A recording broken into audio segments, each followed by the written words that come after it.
रात को ज्यादा खा लिया। आए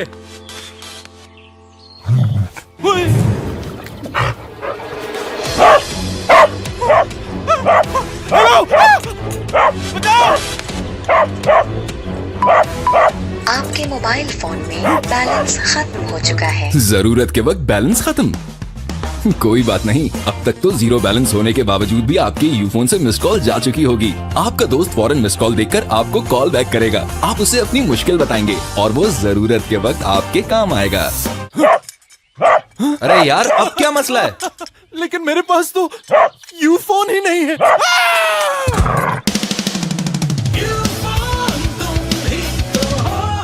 बराबर वाली आंटी ने कुत्ते के काटने की खुशी में ये भिजवाए। मिठाई? नहीं, 14 टीके। सारे खट्टे ना लगा लें।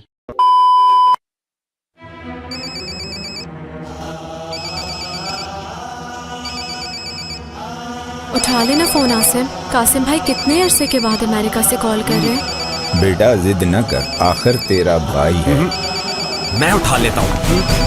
खबरदार, मेरे होते इस घर में कासिम का फोन कोई नहीं उठाएगा, बल्कि अपने यू फोन से कॉल बैक करेंगे, क्योंकि वहाँ से कॉल महंगी जो पड़ती है, समझा कर। इसीलिए अब यू फोन से यूएसए, यूके और कनाडा कॉल्स करें पाकिस्तान की तारीख के सस्ते तरीन रेट, यानी सिर्फ 1 पैसा फी सेकंड पर। ऑफर के लिए अभी *2288# मिलाएं। ऐसी ऑफर कोई और दे ही नहीं सकता। कासिम भाई, वहाँ इतना पैसा कमाकर क्या करेंगे? कॉल तो यहाँ सिर्फ 1 पैसे की है। मेरा सलाम कहना। मैंने तुम्हें कॉल करके कहा था, एक नरम सा गद्दा लाकर बिस्तर पे डाल दो। तुम ये गद्दा कहा था? हाँ, कसूर इस बेचारे का नहीं, आपके मोबाइल नेटवर्क का है। सिर्फ यू फोन दे ऐसी साफ आवाज के बाद पूरी और सही समझ आए। नरम सा तो है। कैसी शरीक याद चाहते हैं आप? बोलो अमीर। लड़की गोरी हो, लंबी हो, खूबसूरत हो, शादी के बाद माँ बाप की खिदमत करे। अपने नहीं, मेरे माँ बाप की खिदमत। बहू पानी लाइए अब्बा। जब मैं दोस्तों के साथ बाहर जाऊँ तो जल्दी आके मेरे साथ बोर ही होंगे, लेट ही आइएगा। और जहेज? जहेज एक लानत है।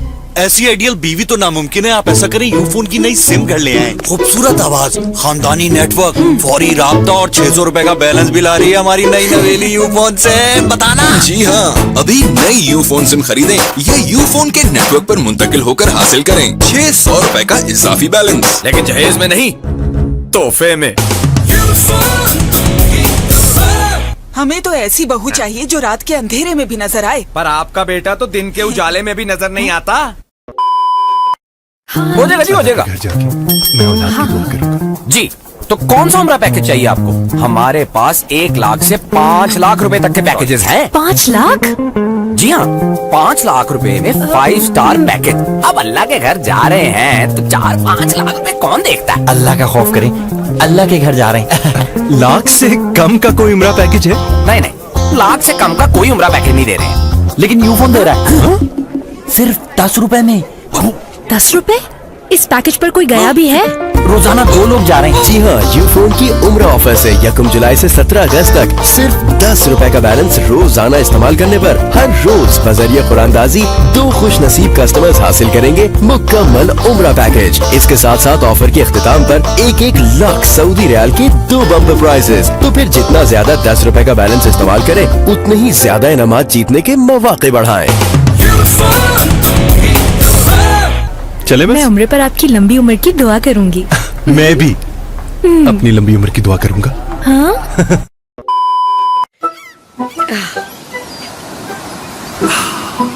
अगर आपको वाकई सुकून की तलाश है तो होनालुलु से ज्यादा पुरसुकून जगह दुनिया में नहीं है। बड़े ट्रिप्स करा चुका हूँ यहाँ के। और खर्चा सिर्फ 4 लाख। सुकून चाहिए सस्ते में तो आज ही ले आए यूफोन सुपर कार, जिसे लोड करने पर मिले यूफोन PTCL V-Phone समेत तमाम नेटवर्क्स के लिए बेशुमार मिनट्स, SMS और बेहिसाब मोबाइल इंटरनेट सिर्फ 499 रुपए में। न कोई इजाफी टैक्स है इसमें, न इजाफी कॉल चार्जेस और न ही रेट्स का हिसाब किताब, ताकि आपको मिले सुकून महीने भर का। मुझे दो प्लीज मुझसे मेरा सुकून मत छीनो। छोड़ो।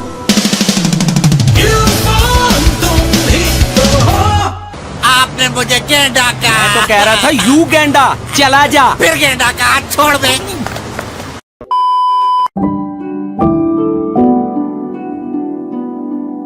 मैं इस पुल के नीचे इन बच्चों को पढ़ाती हूँ। प्रॉपर स्कूल बिल्डिंग नहीं है, पर किसी को पढ़ाने के लिए इन सबकी जरूरत भी नहीं होती। जरूरत होती है मेहनत की, अच्छे कल की चाहत की। इस रमजान बनो अच्छाई की मिसाल, क्योंकि अच्छे कल की उम्मीद तुम ही तो हो। तुम ही हो जो आंख खोलते ही ड्यूटी पर होती हो। तुम्हारा काम हर चेहरे पर मुस्कुराहटें बिखेरना भी है और हर रोज खुशियां समेटना भी। तुम ही हो जो अपना फर्ज मानती हो, सिर्फ दवा देना नहीं, दुआ लेना भी।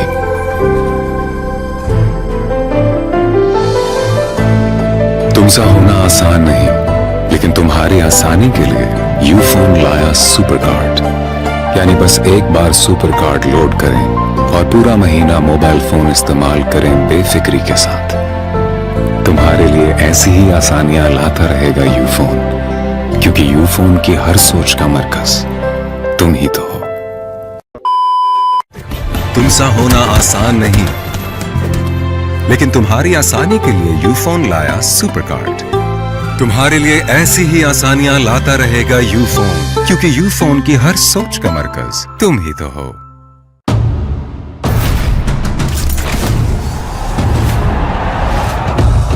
थम सके ना जो बने वो तूफान, आजा बने वो तूफान। आजा चले ऐसा सफर के ते मंजिल भी सलाम। ख्वाब देखे जो वो पूरे करने को गई नींद की हराम। सारा खून पसीना और ये जान जनून के नाम।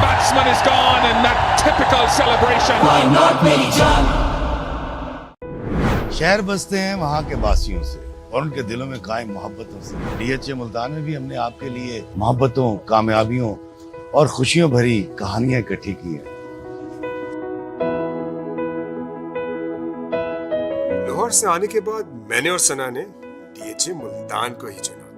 मुल्तान में रिहाइश के बहुत लिमिटेड ऑप्शंस थे, लेकिन DHA मुल्तान देखने के बाद सोच लिया अगर रहना है तो DHA मुल्तान में ही रहना है। DHA मुल्तान में घर बनाने का मशवरा एक दोस्त ने दिया और रियली क्या अच्छा मशवरा था कि घर बनाने का मजा आया ना। आला लोकेशन, बेहतरीन माहौल, खूबसूरती और चारों तरफ हरियाली। यकीन माने कि दिल खुश हो जाता है। अंदरून शहर में तो गली में गाड़ी ले जाना भी मुश्किल, और यहाँ DHA मुल्तान में वड्डी वड्डी सड़कें, हर तरह की सहूलत, बेहतरीन स्कूल्स और फिर मोहल्लेदारी। क्या बात है। हम DHA मुल्तान में क्या रहे, यहीं के हो गए। बच्चे जब दिल चाहे जू में सैर के लिए निकल जाते हैं और हर सहूलत घर से चंद कदम के फासले पर है। मस्जिद और पार्क में नए दोस्त बने और फिर ये दोस्ती पक्की होती चली। मैं तो गोल्फ खेलता ही था, सोचा कि दोस्तों को भी रोमांजा गोल्फ कम्युनिटी ले जाया जाए।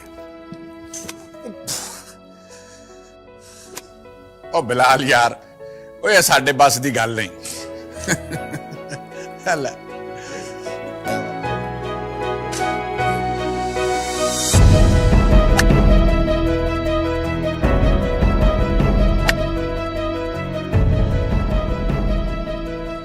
रोमांसा एक मुकम्मल गोल्फ कम्युनिटी है। बेहतरीन रेस्टोरेंट्स और यहाँ की club house facilities world class हैं। रोमांसा में गोल्फ एक अलग ही एक्सपीरियंस है और फिर night golfing is amazing. Bilal मैंने सोच लिया। बड़ा कार अब मैं रोमांजा गोल्फ कम्युनिटी में ही बनाऊंगा।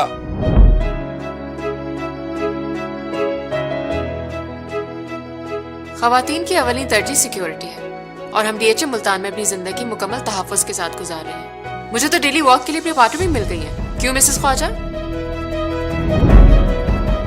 शुक्र है बच्चे घर से तो निकलते हैं।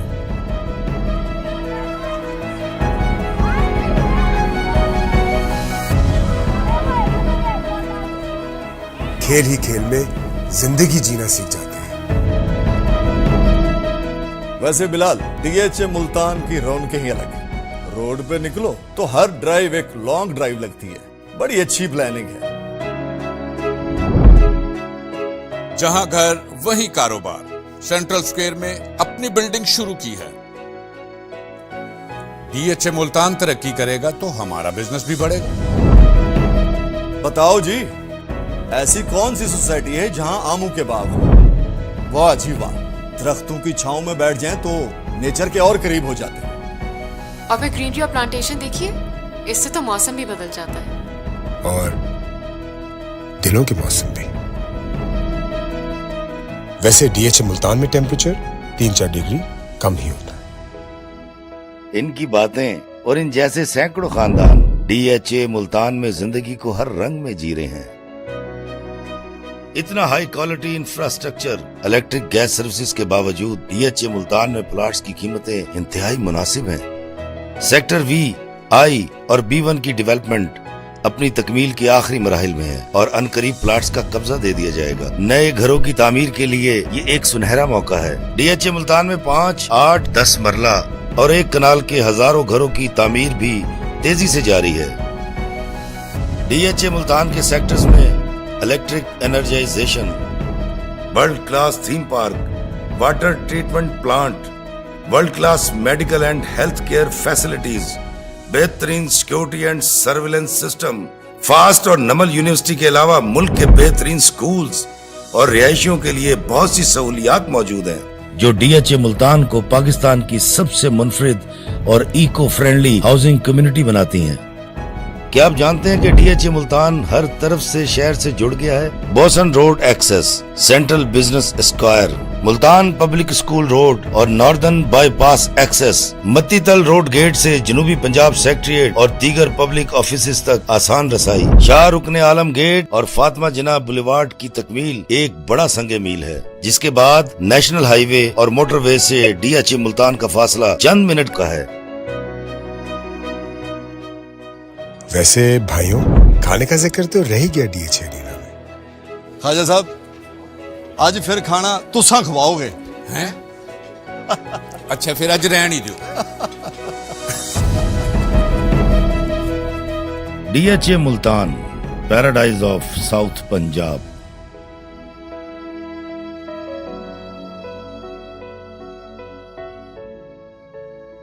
जैज प्रेजेंट्स खेल दिल में है।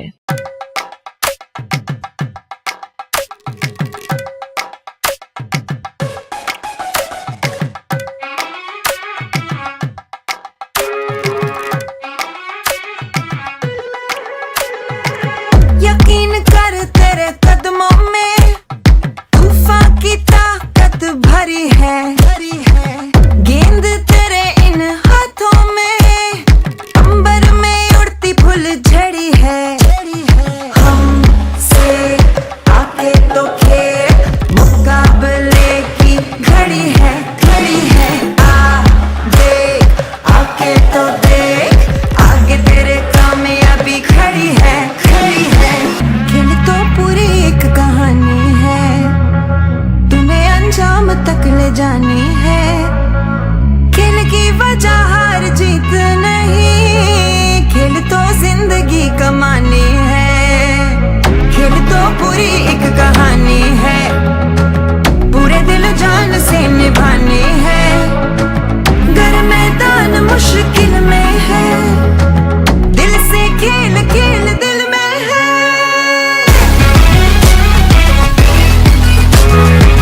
दिल से खेल खेल दिल में है,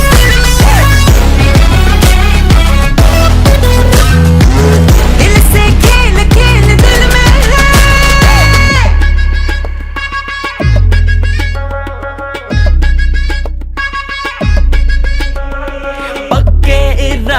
तू ठान ले, जब तक है हिम्मत तू ये मान ले, अपने जुनू की तुझे कसम, तू है खिलाड़ी तू ये जान ले, यकीन कर तेरे कदमों में तूफान की ताकत भरी है, गेंद तेरे इन हाथों में अंबर में उड़ती फूल जड़ी है।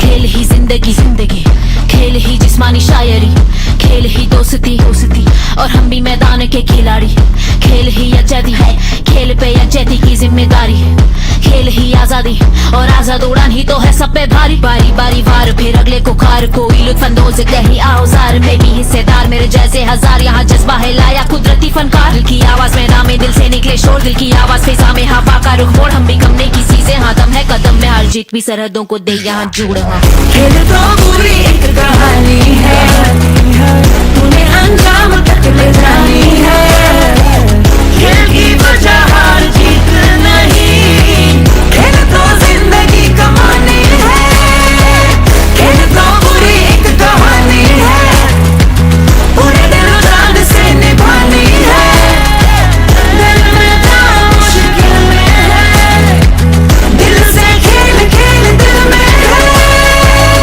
खेल ही जिंदगी जिंदगी जिंदगी, दिल से खेल खेल दिल में है, खेल ही दोस्ती दोस्ती दोस्ती, दिल से खेल खेल दिल में है।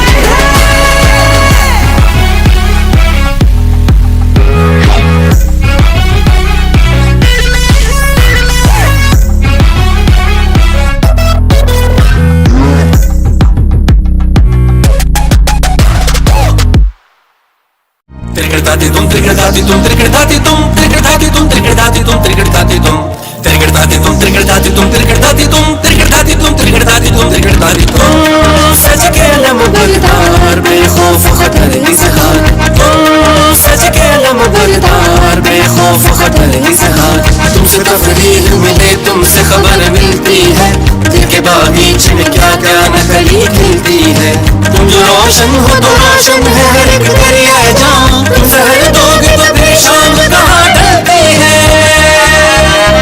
बसारत तुम समात तुम हिफाजत तुम हिमायत तुम नयाबत तुम क़यादत तुम हिदायत तुम वज़ाहत तुम, तनना तुम तनना तुम तनना तुम तनना तुम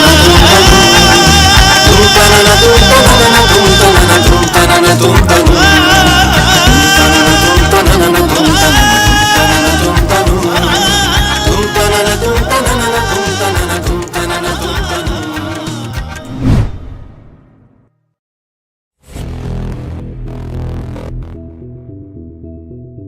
We are PIA, Pakistan International Airlines, the national flag carrier and the most prominent Pakistani entity in the international skies.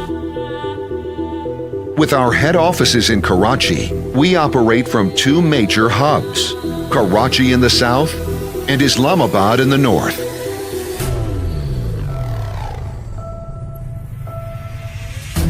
Flying passengers across the globe is our fleet of 32 state-of-the-art aircraft, with the Boeing 777 family serving as our workhorse. Immigration problem? No problem. For spouse visa, family visa extension, family visit visas, business visitor visa, EU settlement, immigration appeals, asylum appeals. Get work permit license for your business to bring skilled workers from overseas. Please contact the top-ranked immigration barrister of UK, Barrister Kasper Hussain Varaj. Mobile number 07501981095. We are PIA, Pakistan International Airlines, the national flag carrier and the most prominent Pakistani entity in the international skies. With our head offices in Karachi, we operate from two major hubs, Karachi in the south and Islamabad in the north.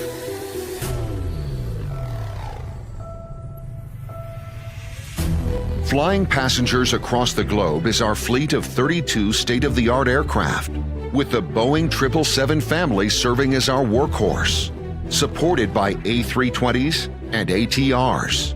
We are the first non-communist airline to fly into China, opening it to the world, creating truly global east-to-west connectivity since 1960s. First to connect Asia to Europe and Moscow. Upholding a tradition of introducing successful aircraft to the world, our 777 holds a world record of the longest non-stop flight. We are an expanding network of 27 international and 21 domestic routes, and the only airline to operate to the most beautiful northern areas of Pakistan. We are a synonym of Pakistani hospitality, known for our most delicious meals, prepared in our own kitchens, exhibiting high levels of professionalism.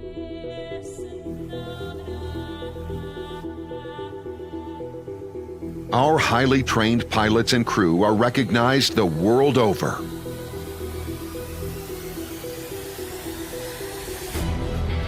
Those smooth landings don't come just from instincts.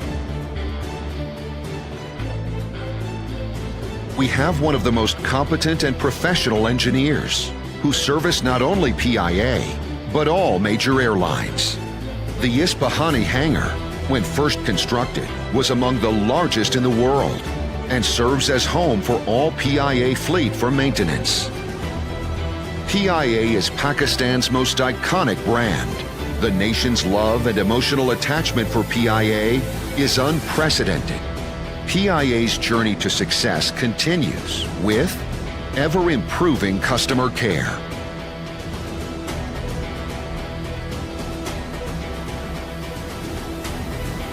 Increasing global spread, providing connectivity from all parts of Pakistan to the world, reducing distances, spreading love, celebrating the seasons and colors of Pakistan. We are Pakistan International Airlines. We are great people to fly with.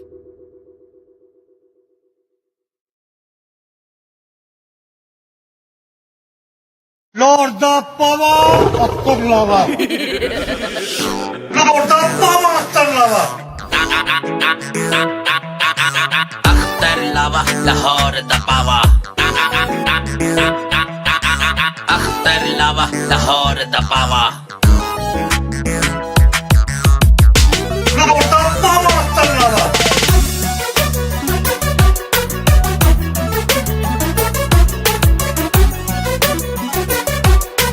Lord the power of Kurlava. ਲਵਾ ਜੀ ਦੀ ਕਿਹੜੀ ਕਿਹੜੀ ਗੱਲ ਤੁਹਾਨੂੰ ਦੱਸਾਂ ਇੱਥੇ ਦਿਲਾਂ ਵਿੱਚ ਰਹਿਣ ਨਾਲ ਰਹਿਣ ਹੱਸਦੇ ਫੇਸਬੁੱਕ ਟਿਕਟੋਕ YouTube ਚਾਚਾ ਜੀ ਦੇ ਫੈਨ ਵੇਖੋ ਹਰ ਪਾਸੇ ਰਹਿਣ ਹੱਸਦੇ ਆਓ ਸ਼ੋਗਲੀ ਜਾਂ ਮੂੰਹ ਮੁੱਛ ਤੇਰਾ ਠਾਈ ਦੀ ਸਮਝ ਨਹੀਂ ਆਂਦੀ ਮੈਨੂੰ ਇਸ ਪਾਈ ਦੀ ਆਓ ਸ਼ੋਗਲੀ ਜਾਂ ਮੂੰਹ ਮੁੱਛ ਤੇਰਾ ਠਾਈ ਦੀ ਸਮਝ ਨਹੀਂ ਆਂਦੀ ਮੈਨੂੰ ਇਸ ਪਾਈ ਦੀ ਲਾਹੌਰ ਦਾ ਪਾਵਾ ਲਾਵਾ ਉਹ ਅਖਦਰ ਲਾਹੌਰ ਦਾ ਪਾਵਾ ਲਾਵਾ ਲਾਵਾ ਲਾਹੌਰ ਦਾ ਪਾਵਾ ਲਾਵਾ ਉਹ ਅਖਦਰ ਲਾਹੌਰ ਦਾ ਪਾਵਾ ਲਾ ਲਾ ਲਾ ਲਾ ਲਾਵਾ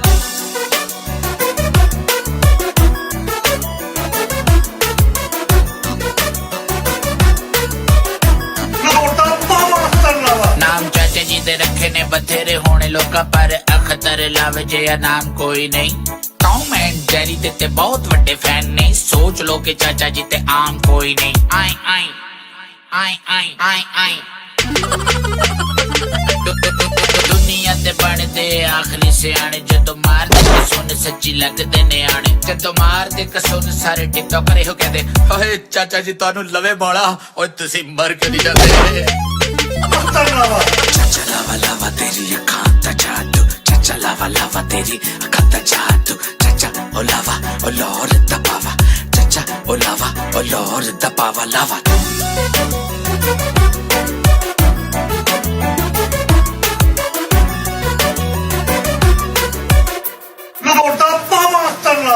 शौकां विचों शौक वेखो करदे सियासत ने जेड़ी इन्हां जिंदगी च कीती ही नहीं।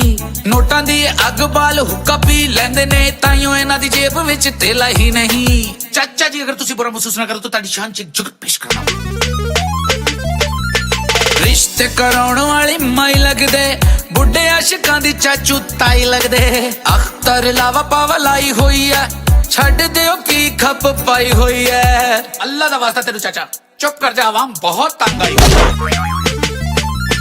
लाहौर दा पावा लावा छोटे दा के वड्डे दा, लाहौर दा लावा पावा मंजी दा के पेड़े दा, लाहौर दा लावा पावा छोटे दा के वड्डे दा, लाहौर दा पावा लावा ला ला ला लावा।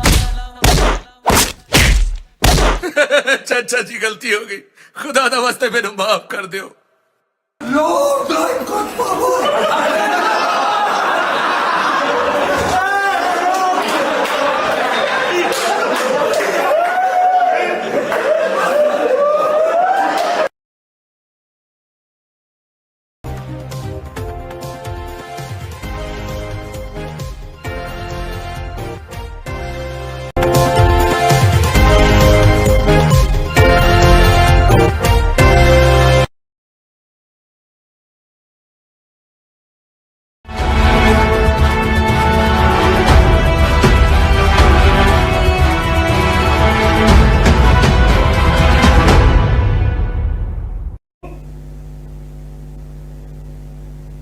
अस्सलाम वालेकुम नाज़रीन, मैं हूं आपका मेजबान सरदार तैयब खान और आप देख रहे हैं प्रोग्राम 30 फ्लैश। नाज़रीन, आज के प्रोग्राम में हम बात करेंगे, इमरान खान साहब ने आखिरकार ऐलान कर दिया है कि वो कमियां तहलील करने जा रहे हैं और आज उन्होंने दबंग प्रेस कॉन्फ्रेंस की और उसमें जबरदस्त ऐलान किया और उस ऐलान में उन्होंने कहा कि हम जो है अपनी 2 असम्बलियां कुर्बान करने जा रहे हैं। इमरान खान ने कहा है कि 23 दिसंबर को असम्बलियां तहलील करने जा रहे हैं, मतलब कि अगले जुम्मे को इमरान खान साहब पंजाब और खैबर पख्तूनख्वा की जो है असेंबली तहलील करने जा रहे हैं। इसी पर आज हम हमारे साथ मौजूद हैं, सीनियर इन्वेस्टिगेटिव जर्नलिस्ट हैं, सीनियर सहाफी हैं, सीनियर एंकर हैं असद खलील साहब और उसके साथ हमारे साथ मौजूद है लंदन से मुफ्ती अहमद साहब। असद साहब, कैसे देखते हैं आज इमरान खान साहब के ऐलान को?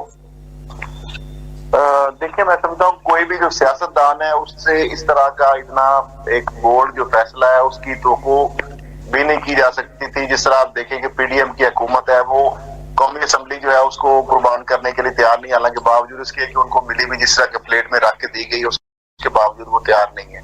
इस तरीके से जरदारी साहब जो है सिंध हुकूमत जो है उसको छोड़ने को तैयार नहीं है। लेकिन आप देखें कि 2 पंजाब की सबसे बड़ी जो असम्बली है और केपीके में जिस तरह असम्बली है, 2 असम्बलियों की कुर्बानी देने का ये जो फैसला और उससे पहले कौमी असम्बली से जो अपनी हुकूमत जो है उसकी कुर्बानी दी गई इमरान खान की जानब से और फिर रिजाइन उन्होंने कर दिए, तो ये एक सियासतदान जो नहीं, ये एक लीडर जो है इस तरह का डेयरिंग जो है, जो बोल्ड जो फैसला है वही ले सकता है जो कि अपने बच्चों की या अपनी फैमिलीज की बजाय अपने मुल्क की आने वाली नस्लों के बारे में सोचता है। तो मैं समझता हूँ कि ये जो एक फैसला है ये इमरान खान का, ये पाकिस्तान को जो इस वक्त जो एक गैर यकीनी की जो सियासी जो अनसर्टेनिटी है और उस वजह से पाकिस्तान एक बदतरीन एक मुआशी बहरान से गुजर रहा है, तो इसको निकालने के बाद एक ही जरिया है कि मुल्क जो है उसके अंदर इलेक्शन कराया जाए और एक स्टेबल गवर्नमेंट जो है जो कि अवाम जो है जिसको भी लाना चाहते हैं वो आए और वही इस मुल्क को फिर इस मुआशी बहरान से एक स्टेबल जो पॉलिटिकल गवर्नमेंट है वही इस बहरान से उसको निकाल सकती है। तो मैं समझता हूँ अभी भी इमरान खान ने जो 23 दिसंबर की तारीख दी है तो अभी भी अगर इनको समझ आ जानी चाहिए और अगर जो मुल्क के जो फैसला साजी के अंदर जो लोग जो है अपना रोल प्ले कर सकते हैं तो उसको उनको भी चाहिए कि पाकिस्तान के वसीतर मफाद की खातर वो अपना भी उस पर रोल अदा करे और खास तौर पे मैं समझता हूँ कि जो सुप्रीम कोर्ट ऑफ पाकिस्तान है उसका भी रोल बनता है और कोई भी अगर पाकिस्तान का शहरी या कोई कानूनी जो माहिरीन है वो इस मामले को लेके जा सकते हैं सुप्रीम कोर्ट की कि जब आप मुल्क का जो 66% जो है कॉन्स्टिट्यूंसी के अंदर जब इलेक्शन होने जा रहे हैं और मुल्क एक मुआशी बहरान का शिकार है और इलेक्शन कमीशन ऑफ पाकिस्तान 2 दफा एक्सरसाइज करने की बजाय क्यों ना एक ही दफा एक्सरसाइज करके और मेन जो असल मसला है मुल्क का मुआशी बहरान का उससे भी निकाला जा सके इस सियासी इस्तेकाम पैदा करके एक जनरल इलेक्शन के जरिए, तो उस पर भी मैं समझता हूँ कि चूंकि एक जस्टिफाइड बात है, लॉजिकल बात है, तो इलेक्शन कमीशन और फेडरेशन जो है उसको पार्टी बना के, तो ये बात भी ले जाई जा सकती है। दूसरा जो वक्फा जो बीच में 7 दिन का दिया है, उसकी एक ये भी वजह है क्योंकि कौमी असम्बली के अंदर जो पीटीआई की स्ट्रेटजी है कि वहां पे जिस तरह रिजाइन अपने एक्सेप्ट उन्होंने कराने हैं, वो भी चूंकि एक मामला था, तो इसलिए बीच में कुछ दिन का जो है गैप दिया गया है ताकि ये सारे प्रोसीजर्स जो है वो 23 दिसंबर तक मुकम्मल किए जा सके। जी मुकीम साहब, आप किस तरह देखते हैं आज इमरान खान साहब के फैसले को, और क्या समझते हैं कि इमरान खान साहब सियासी मैदान में जीत रहे हैं या हार रहे हैं? देखिए, इमरान खान ने जो है गेंद हुकूमत के या पीडीएम के कोर्ट में फेंक दिया है कि उन्होंने अभी तक तो ये पत्ता जाहिर नहीं किया था, वो ये डिटरमिनेंट तो थे कि मैं असेंबलियां तोड़ दूंगा, लेकिन किस तारीख को और कितना वक्फा दे के यहाँ भी उन्होंने बातचीत का दरवाजा खुला रखा है। अगर चाहते तो आज ही तहलील कर देते, दोनों वज़राए आला मौजूद थे, वहीं उसी वक्त वो साइन करके गवर्नर्स को भेज सकते थे। तो उन्होंने यहाँ पे तो एक सियासी दानिशमंदी का मुजाहरा किया है कि अगर दीगर पार्टीज और जो मुक़्तदिर हल्के हैं वो कोई बात करना चाहते हैं, किसी नतीजे पर पहुंचना चाहते हैं, कोई इस्लाहात लाना चाहते हैं और यूनानिमसली इलेक्शन की डेट पर एग्री होना चाहते हैं, तो this is the right time. तो ये समझता हूं कि इस वक्त कोई गुफ्तगू होनी चाहिए, मुज़ाकरात होने चाहिए और इसे किसी पुरअमन हल की तरफ ले जाना चाहिए, अदरवाइज बड़ी मुश्किलात दरपेश हो सकती हैं। जी असद साहब, कैसे देखते हैं कि जो लोग ये कह रहे थे कि जो परवेज़ साहब है वो जो है इमरान खान साहब के साथ नहीं होंगे, और जिस तरह आज इमरान खान साहब ने एक किस्म से सरप्राइज दिया कि दोनों वज़राए को केपी के में जो हमें पता था कि वो उनके साथ ही होंगे, लेकिन ये खबरें गर्दिश कर थी कल से कि परवेज़ साहब जो है वो इस्लामाबाद आए हैं और वो किसी आम शख्सियत से मिले हैं, तो वो कल कोई बड़ा सरप्राइज दे सकते हैं या वो इमरान खान साहब के साथ नहीं बैठ सकते। लेकिन इमरान खान साहब ने भी काफी हैरानकुन जो है वो सबको सरप्राइज दिया है कि जो बड़े बड़े दानिशवर, बड़े बड़े सहाफी ये एक प्रेडिक्शन कर रहे थे कि इस तरह हो जाएगा, ये हो जाएगा, वो हो जाएगा, इख्तलाफात हो जाएंगे और ये नहीं तोड़ेंगे। तो सर, इसको आप किस तरह देखते हैं? असद साहब। जी जी हाँ सर, मैं ये पूछ रहा हूँ कि ये काफी लोग कल से जो कर रहे थे कि साहब जो है इस्लामाबाद मतलब कि वो कल अहम शख्सियत से उनकी मुलाकात हुई, उस मुलाकात में जो है वो खान साहब के साथ आज नहीं बैठेंगे, तो किस तरह देखते हैं? अभी आवाज आ रही है मेरी? जी सर, आपकी आवाज आ रही है। अच्छा, नहीं तो आज जिस तरीके से आपने देखा कि दोनों वज़रा आला जो है वो साथ बैठे थे और इमरान खान साहब की अनाउंसमेंट से पहले ही साफियों से जब बात की या ट्वीट भी अपने चौधरी परवेज़ ने की है, तो उन्होंने बताया था कि हमारे पास जो अमानत है हमने तो उनको वापस कर दी है और हम उनके साथ हैं, पहले भी साथ थे, अभी भी हैं और बाद में भी उनका साथ उसी तरीके से रहेंगे।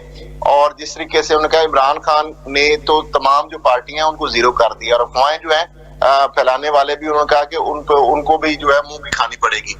तो पहले भी आपको पता है इस तरह की चीजें की गई, लेकिन अल्टीमेटली आपने देखा कि जो चौधरी परवेज़ ने बात की, जो मोनस लाई ने बात की और लोगों ने तो बहुत सारी इसके ऊपर जो है अफवाहें फैलाई हुई थी और कि वो इस तरह नहीं होगा, ये नहीं होगा, वो डिले करेंगे, वो नहीं चाहते।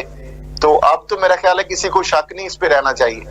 तो जिस तरीके से उन्होंने इमरान खान का जो फैसला है, जो उन्होंने बात की, उसी तरीके से मन्नोआन उसको उन्होंने तस्लीम किया।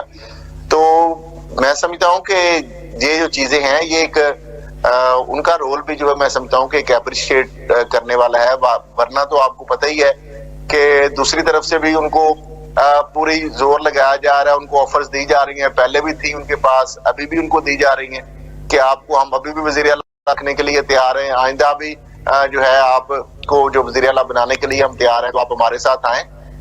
लेकिन उसके बावजूद उन्होंने किसी बात को खातिर में नहीं लाए और उन्होंने यही कहा कि जो हमारा फैसला है पहले उसी पे हम कायम हैं और हम इमरान खान के साथ जिस तरह पहले थे अभी भी उनके साथ हैं और आइंदा भी उन्हीं के साथ हम रहेंगे। तो अब मैं समझता हूँ इसके बाद बात करने का मौका नहीं रह गया किसी के पास।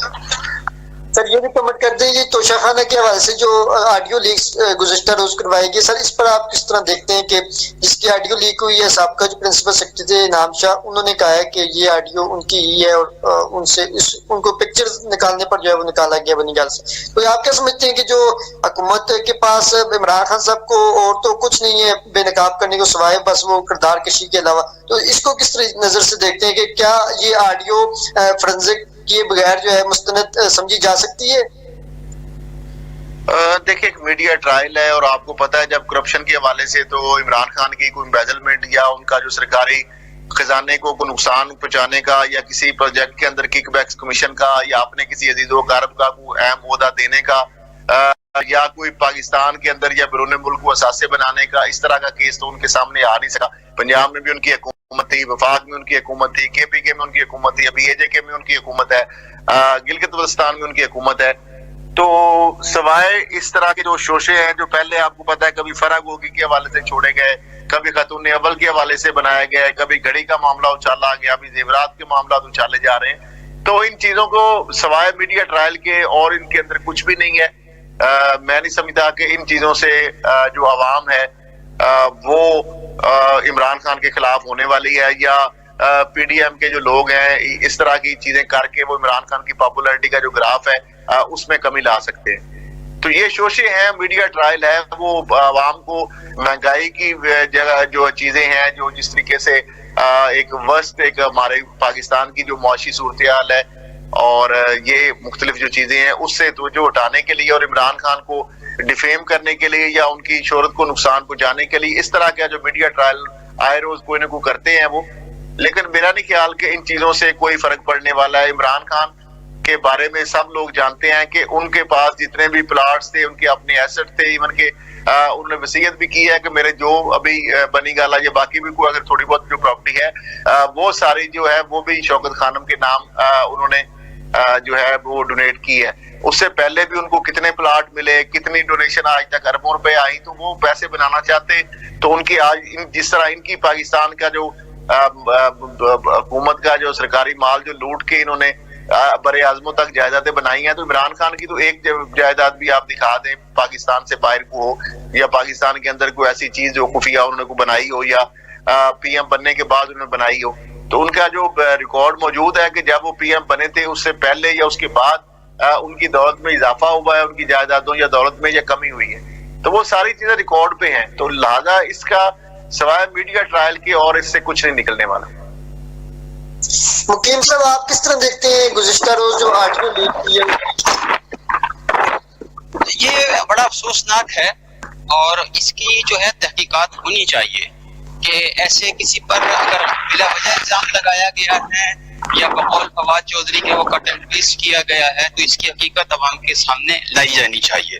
और अगर किसी ने कोई गैर कानूनी काम किया है तो उसे कानून के कटहरे में खड़ा करना चाहिए। लेकिन इसमें जो सबसे खतरनाक बात है वो ये है कि अगर वजीर आजम का दफ्तर और उनकी यानी प्राइवेसी तक जो है वो महफूज नहीं है तो इस मुल्क में फिर क्या रह गया कि वो यानी खातून अव्वल है साबिक और वजीर आजम का घर है, तो क्या हर कॉल टेप हो रही थी? क्या वजीर आजम का घर महफूज नहीं था? और क्या अब जो मौजूदा वजीर आजम है वो और उनके अहले खाना महफूज हैं? ये बहुत बड़ा सवाल है हमारे इदारों के लिए। They should look into it और कि इसको क्लैरिफाई करना चाहिए कि रिकॉर्डिंग की किसने थी और इसको अब क्यों रिलीज किया गया और क्या इसके अलावा भी कोई ऑडियोज हैं कि जो हमारे मुल्क के मफादात को नुकसान पहुंचा सकती हैं।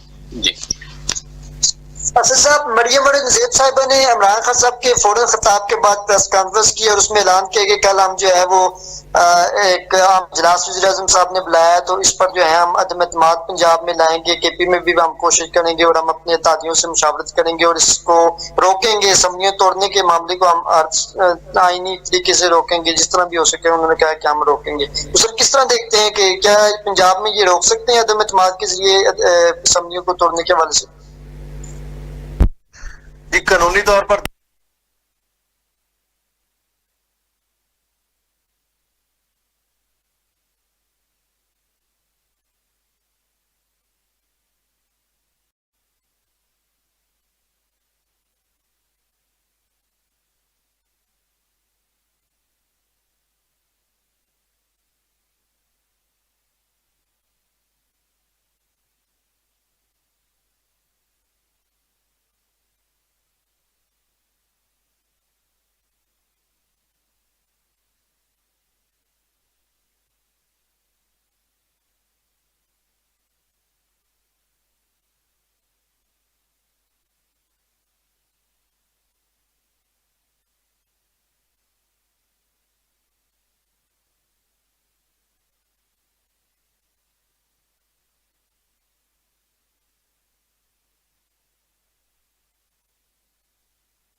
और अगर अब ये चूंकि इन्होंने 23 मार्च को पहले रोजे की आमद या चांसेस हैं, तो उससे कबल इमरान खान की स्ट्रेटेजी इलेक्शन कराने की, अगर कभी ये 14 दिन के डिले आ जाते हैं तो फिर देख ले, और वो बेशक क्या क्या अदम एतमाद नाकाम हो जाती है, तो क्या फिर इलेक्शन होगा या नहीं होगा? क्योंकि रोजों में रमजान में इलेक्शन नहीं हो सकता, फिर ईद का वक्त होगा, उस ईद के बाद एक हफ्ते तक हमारे यहाँ सरकारी मुलाजिम और परदेसी जो हैं वो अपने अपने इलाकों में, हवाई इलाकों में चले जाते हैं और ईद करने के लिए, तो वो भी एक देखने वाली बात होगी। तो ये उनके पास एक ऑप्शन मौजूद है। फिर हमारे पास यानी तारीखी तौर पे 2 दफा इसका इस्तेमाल हो चुका है। महमूद खान जो हैं KPK के वजीर आला, उनके खिलाफ भी फरमाइशी अदम एतमाद की तहरीक लाई गई थी ANP के सरदार खान बाबक के जरिए, बाद में वो वापस ले ली गई थी। और इसी तरह ये पंजाब में भी जमा कराई गई थी अदम एतमाद, जिस वक्त ये इनके वजीर आला का इंतखाब हो रहा था परवेज इलाही के। तो ये टैक्ट यूज हो सकता है बिल्कुल मेरे हिसाब में जी।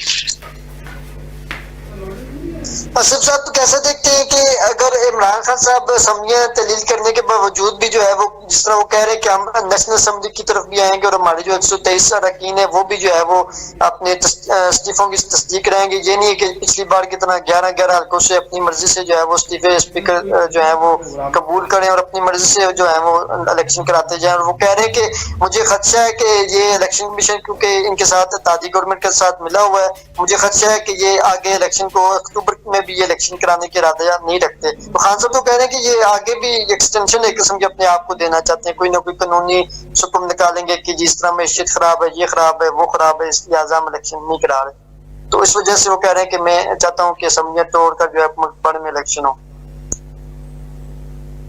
जी बिल्कुल, उन्होंने इस खदशे का इजहार किया है, लेकिन कानूनी तौर पर, आईनी तौर पर ऐसी कोई प्रोविजन मौजूद नहीं है कि वो आगे इसको लेके जाए।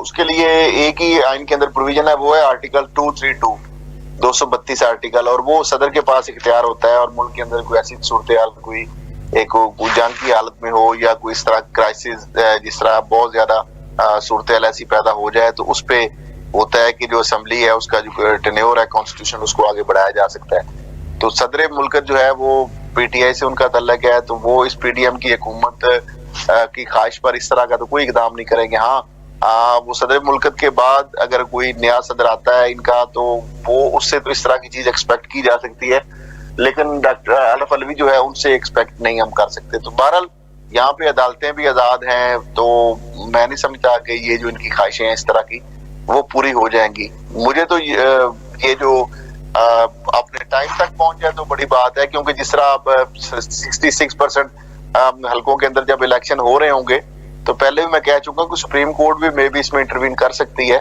लॉजिकल बात है कि आप बाकी हल्कों के अंदर भी इलेक्शन हो, ताकि मुल्क के अंदर एक पॉलिटिकल जो स्टेबिलिटी आए और ताकि मुल्क के अंदर जो मुआशी एक बहरान है इससे मुल्क को निकालने में मदद मिल सके।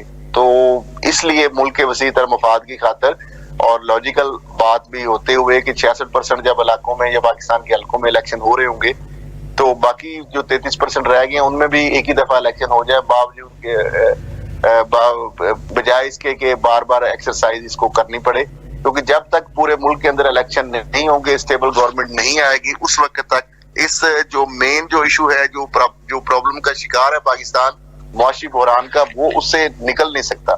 तो इसलिए मैं समझता हूँ कि ये चीज भी एक possibility can not be ruled out, इसमें भी इंटरवेंशन हो सकती है सुप्रीम कोर्ट ऑफ पाकिस्तान की, कोई अगर पिटीशन लेके जाता है। मुकीम साहब, कैसे देखते हैं कि इसमें जो इलेक्शन के हवाले से ये पाकिस्तान की तारीख में पहली मर्तबा नहीं होगा कि कौमी असम्बली के इलेक्शन जो है वो बाद में होंगे और 66% जो है वो मुल्क के पाकिस्तान में इलेक्शन हो रहे होंगे, पंजाब में भी और KP में भी।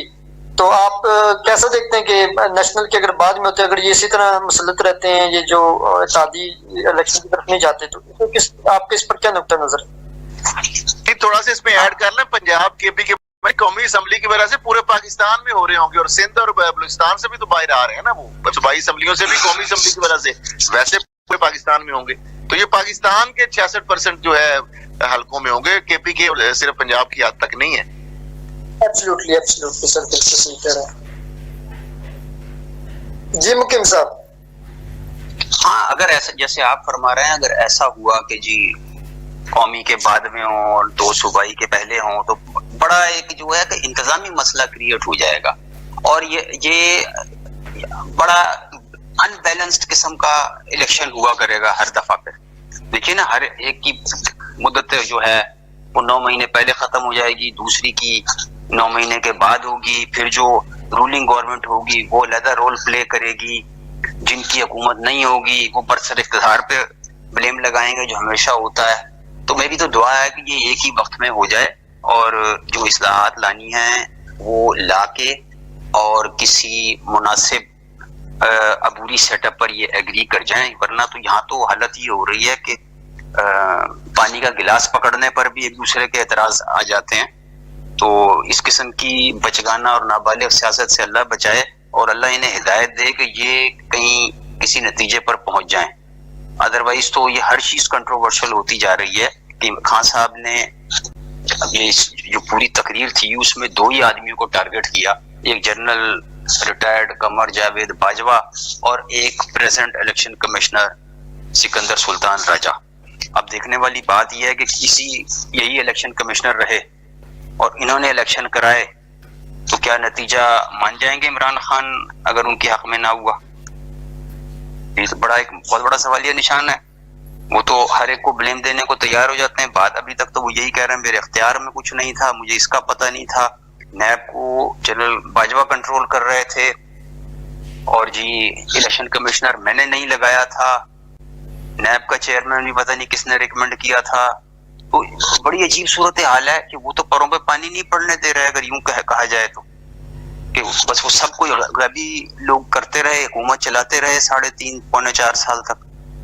तो अब इसका अब ये है, ऐसा लग रहा है कि ये बयानियां लेके वो आगे चलेंगे, बस 2 ही कि जी एक कमर जावेद बाजवा जो है वो सारा कुछ बिगाड़ के चला गया, इकोनॉमी से लेके और सियासियात तक, और बाकी चीजों की जिम्मेदारी उन्होंने सिकंदर सुल्तान राजा पर डाल के साइड पे बैठ जाना।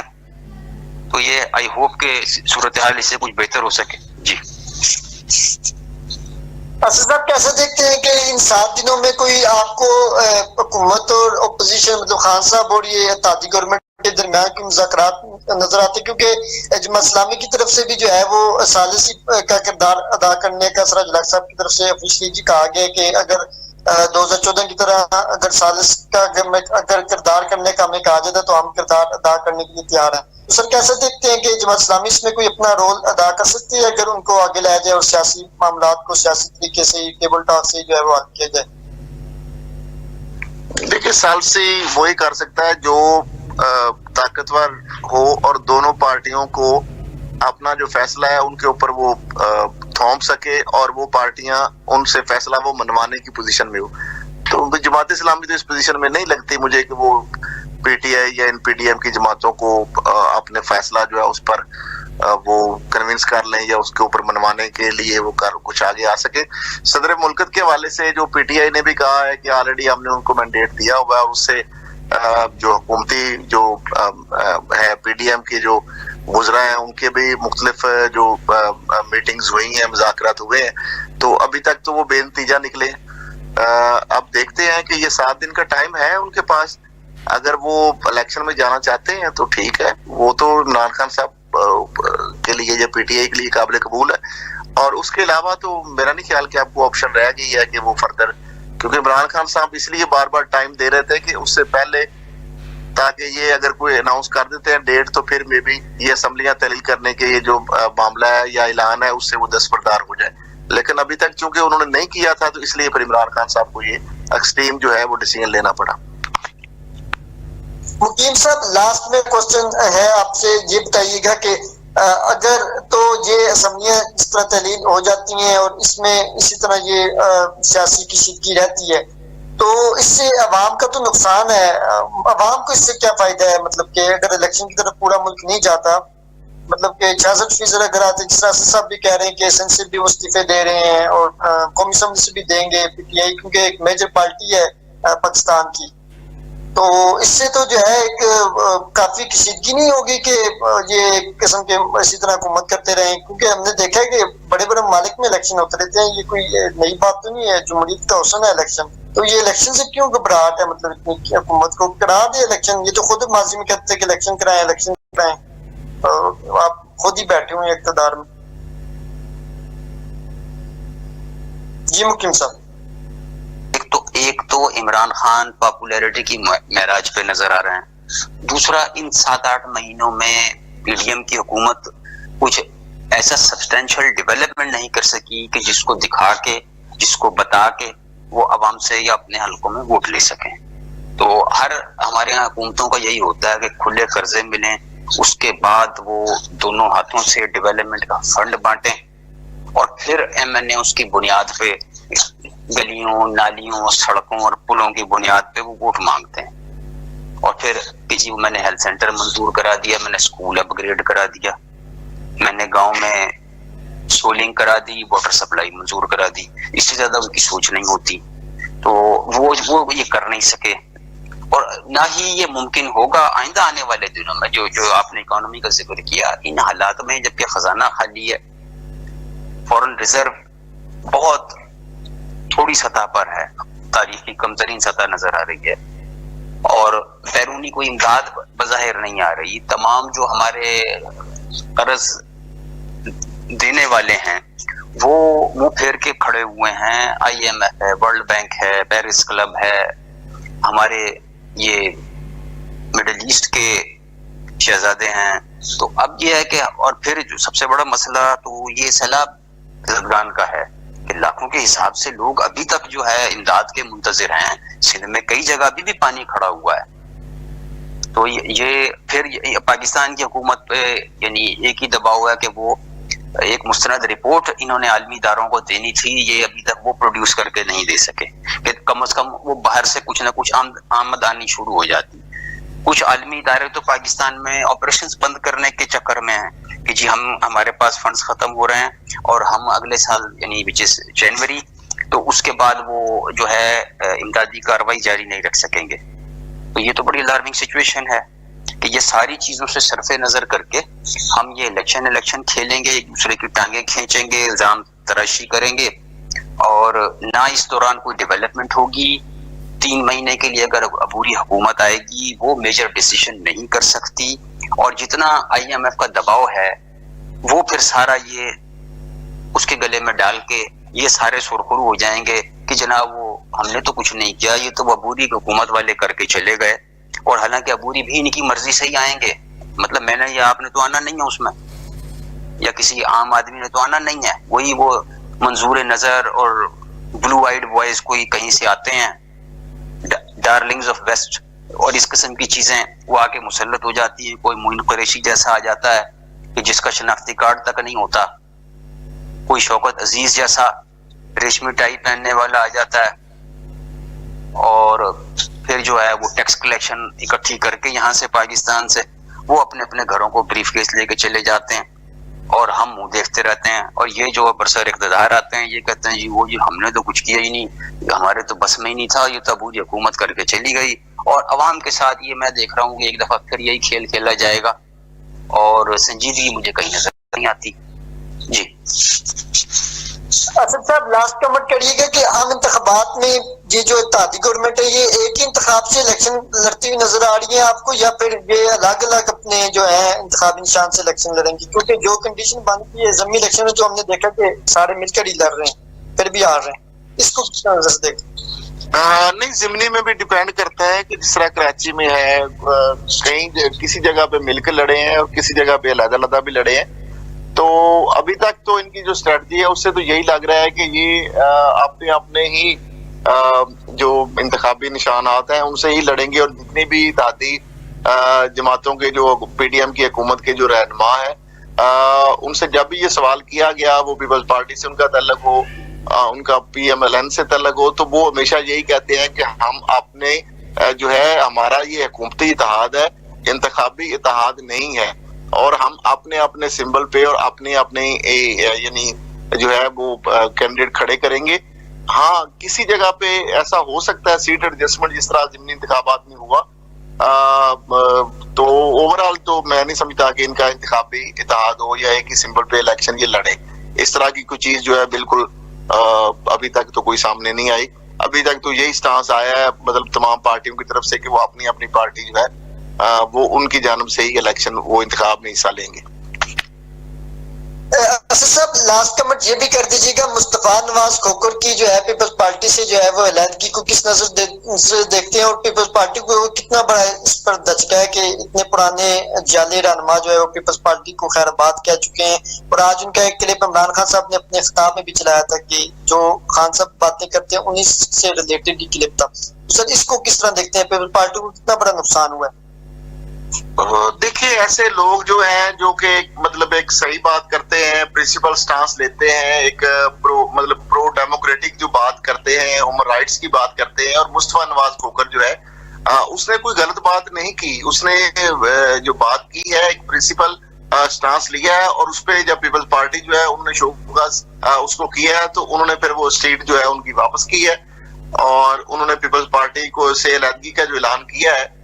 देखिए पार्टियों में ऐसे लोग जो होते हैं ये तो इख्तलाफ राय जिस तरह कहते हैं ना जमहूरियत का हुस्न होता है, और पार्टियों के अंदर भी ऐसी आवाजें जो है आहिस्ता आहिस्ता अगर आप उनको निकालते जाएंगे तो फिर तो बिल्कुल वो एक पार्टियां जो है वो डम्मी टाइप बन के रह जाती हैं और वो एक डिक्टेटर जो है वो डिक्टेटरशिप वाला मामला जो हो जाता है, सिविलियन डिक्टेटरशिप जो है पार्टियों के अंदर फिर आ जाती है। तो मैं समझता हूँ कि ऐसी जो आवाजें हैं किसी भी पार्टी के लिए ये खुश आइंद होती हैं और डेमोक्रेटिक जो है पार्टीज उनके अंदर ऐसी आवाजें जो है ये उन पार्टियों को स्ट्रेंथन करती हैं। लेकिन बदकिस्मती है पाकिस्तान के अंदर के वो पार्टियों में ज्यादातर जितनी भी पार्टियां हमारी हैं सारी पार्टियों की बात करूंगा कि वो किसी भी जो अपने जो रहनुमा हो या पार्लियामेंटेरियन है उसकी वो जरा बोल्ड इस तरह का जो स्टांस है उसको पसंद नहीं किया जाता और यही वजह है कि शायद जो हमारी जो पाकिस्तान के अंदर जो डेमोक्रेसी है या जमहूरियत है वो उस तरह जो इदारे हैं इंस्टीट्यूशन है जमहूरी वो मजबूत नहीं हो सके और पार्टीज जो है वो भी उस तरीके से उन्होंने नहीं की बात जिस तरह के बाहर के मुल्कों के अंदर अगर वेस्टर्न वर्ल्ड की हम बात करें तो वहां पे आजादी होती है इज़हार राय की, लेकिन यहाँ पे तो बिल्कुल जो पार्टियां होती है वो चाहती हैं कि जो यस मैन बन के रहें, कोई भी अपना जो है वो पॉइंट ऑफ व्यू जो है जो पार्टी लाइन से हटकर हो उस पे अगर कोई बात करेगा तो उसको शोकाज मिल जाता है, उनको पार्टियों से निकाला जाता है, उनसे जो सीटें दी गई होती हैं उनको सेनेट की सूरत में, रिजर्व सीट की सूरत में या वैसे उनको टिकट दे के जो जनरल इलेक्शन से आए होते हैं तो उनसे वो सीटें वापस ले ली जाती हैं। तो ये माजी में भी ऐसा होता रहा है और आइंदा भी अभी तक के जो हालात है उसमें तो हम यही लग रहा है कि ये चीजें जो है ना खत्म होने वाली नहीं है। बाल मुस्तफा नवाज खोखर का जैसे जो लोग हैं जो इमरान खान ने आज उनका जो क्लिप भी चलाया तो एक जेस्चर है अच्छा उनके लिए और लोग ये इस तरह की बातें भी आ रही हैं शायद कि वो पीटीआई ज्वाइन करने जा रहे हैं। तो देखते हैं कि फिर वो इमरान खान के उस बात की भी उन्होंने तायद की कि जो सिंध हाउस के अंदर जो सारा मामला हुआ जो खरीदो फरोख्त हुई और जिस तरीके से इन्फ्लुएंस इस्तेमाल किया गया जिस तरह अरकान असेंबली के हवाले से या उनकी लॉयल्टीज तब्दील करने के हवाले से, तो वो सारी चीजें जो है उस हवाले से इमरान खान का जो स्टांस था उसकी उन्होंने तायद की है। तो इस पे अब लोग बातें करना शुरू हो गया है कि शायद वो पीटीआई की तरफ ना चले जाएं या पीटीआई की तरफ जा सकते हैं। तो ये बातें भी अब सामने आ रही हैं। Thank you so much for joining us नाज़रीन। ये थे हमारे साथ senior investigative journalist analyst anchor Asad Kharal sahab जो कि बता रहे थे कि इख्तलाफ राय जो है वो जमहूरियत का हुस्न होता है और इससे हम 100% एग्री करते हैं कि बिल्कुल पार्टियों में जो है इख्तलाफ राय से जो है पार्टियां आगे बढ़ती हैं। अगर आपके जो नजरियाती और जो इख्तलाफ रखने वाली जो पार्टी को सही समत की तरफ लेकर जाना चाहते हैं उन जैसे पुराने लोगों को आप पार्टी से फारग करेंगे या उनको शुकाज नोटिस देंगे जो हक और सच की बात करें या हक दिखाएं या ह्यूमन राइट्स की बात करें। मेरे ख्याल से मुस्तफा नवाज खोखर साहब ने आजम स्वाति के हवाले से और उनके हवाले से जो उन पर तशद्दुद हुआ है बेमाना तशद्दुद उस पर आवाज उठाई थी जिस पर उनको शुकाज भी भेजा गया था जिसके बाद उन्होंने फिर कहा कि इस पार्टी में मैं मजीद नहीं रह सका। अपने मेजबान सरदार तीब खान को आज के प्रोग्राम सर की क्लास से इजाजत दीजिए। इंशाअल्लाह नए प्रोग्राम के साथ आपकी खिदमत में हाजिर होंगे। खुदा हाफिज़।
तो फाइया तुम्हें कमरा खाली कर दोगी?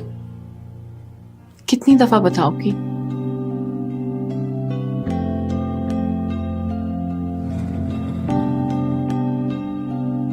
और ये घर भी खाली कर जाओगी? कहीं तुमने जो दिल की बात, क्या बात है ये जो तूने दी मुझे सौगात, क्या बात है, क्या बात है। दे दिया जाएगा। नए घरों की तामीर के लिए ये एक सुनहरा मौका है। DHA मुल्तान में 5, 8, 10 मरला और एक कनाल के हजारों घरों की तामीर भी तेजी से जारी है। DHA मुल्तान के सेक्टर्स में electric energization, world class theme park, water treatment plant, world class medical and health care facilities, बेहतरीन security and surveillance system, fast और नमल यूनिवर्सिटी के अलावा मुल्क के बेहतरीन स्कूल्स और रिहायशियों के लिए बहुत सी सहूलियात मौजूद हैं, जो DHA मुल्तान को पाकिस्तान की सबसे मुनफरिद और इको फ्रेंडली हाउसिंग कम्युनिटी बनाती हैं। क्या आप जानते हैं कि DHA मुल्तान हर तरफ से शहर से जुड़ गया है? Bosan road access, central business square, Multan public school road और northern bypass access, Mattital road gate से जनूबी पंजाब सेक्रेटेरिएट और दीगर पब्लिक ऑफिसेज तक आसान रसाई, शाह रुकने आलम गेट और फातिमा जिन्ना बुलेवार्ड की तकमील एक बड़ा संगे मील है, जिसके बाद नेशनल हाईवे और मोटरवे से DHA मुल्तान का फासला चंद मिनट का है। वैसे भाइयों, खाने का जिक्र तो रह ही गया DHA एरिना में। खाजा साहब, आज फिर खाना तुसा खवाओगे हैं? अच्छा फिर आज रहने दो। DHA Multan, paradise of south Punjab.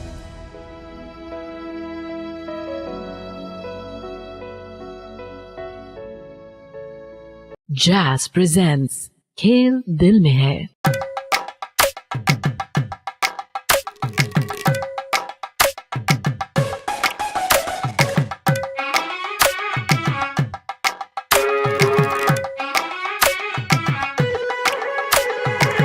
यकीन कर तेरे कदमों में तूफान की ताकत भरी है, गेंद तेरे इन हाथों में अंबर में उड़ती फूल झड़ी है।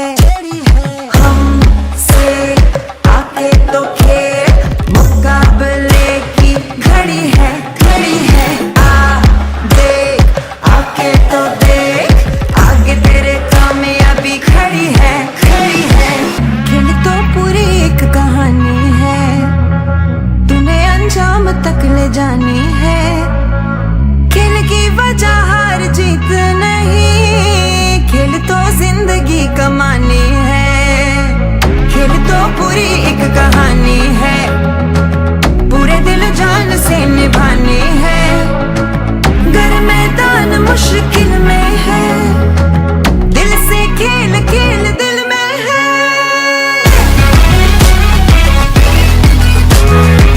दिल से खेल खेल दिल में है,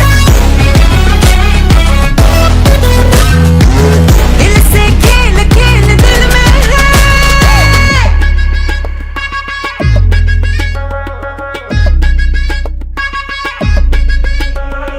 पक्के इरादे तू ठान ले, जब तक है हिम्मत तू ये मान ले। अपने जुनू की तुझे कसम, तू है खिलाड़ी तू ये जान ले।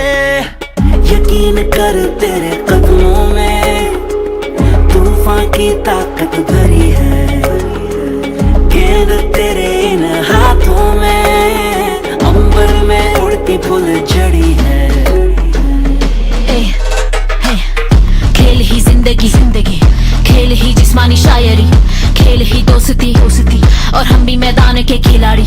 खेल ही यकजहती है, खेल पे यकजहती की जिम्मेदारी है। खेल ही आजादी और आजाद उड़ान ही तो है सब पे भारी। बारी बारी वार फिर अगले को खार, कोई लुत्फानंदोज कहीं औजार में भी हिस्सेदार। मेरे जैसे हजार यहाँ जज्बा है लाया कुदरती फनकार। दिल की आवाज में नामे दिल से निकले शोर, दिल की आवाज फिजा में हवा का रुख मोड़। हम भी कम नहीं किसी से, हाँ दम है कदम में, हर जीत भी सरहदों को दे यहाँ जुड़। हाँ खेल तो पूरी एक कहानी है,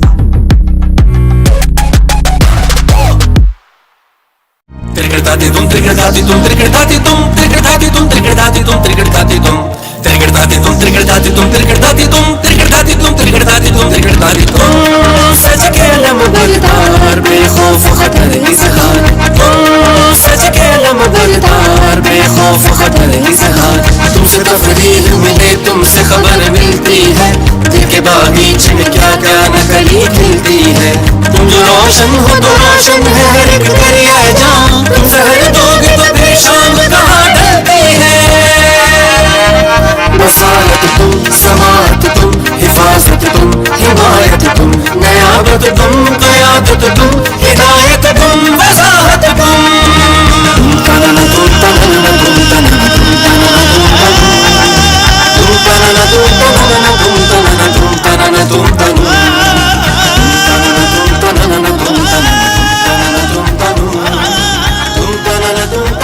तनना तुम तनना तुम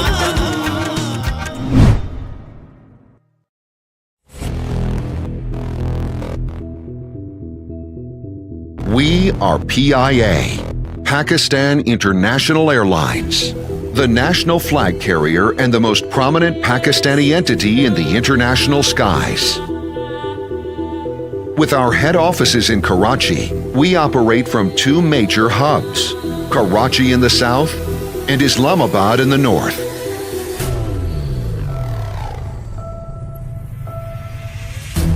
Flying passengers across the globe is our fleet of 32 state-of-the-art aircraft, with the Boeing 777 family serving as our workhorse, supported by A320s and ATRs. We are the first non-communist airline to fly into China, opening it to the world, creating truly global east-to-west connectivity since 1960s. First to connect Asia to Europe and Moscow. Upholding a tradition of introducing successful aircraft to the world, our 777 holds a world record of the longest non-stop flight. We are an expanding network of 27 international and 21 domestic routes, and the only airline to operate to the most beautiful northern areas of Pakistan. We are a synonym of Pakistani hospitality, known for our most delicious meals, prepared in our own kitchens, exhibiting high levels of professionalism.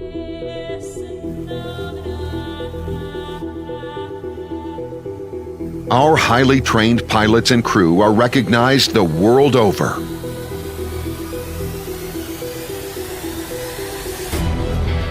Those smooth landings don't come just from instincts. We have one of the most competent and professional engineers who service not only PIA, but all major airlines. The Isfahani hangar, when first constructed, was among the largest in the world and serves as home for all PIA fleet for maintenance. PIA is Pakistan's most iconic brand. The nation's love and emotional attachment for PIA is unprecedented. PIA's journey to success continues with ever-improving customer care.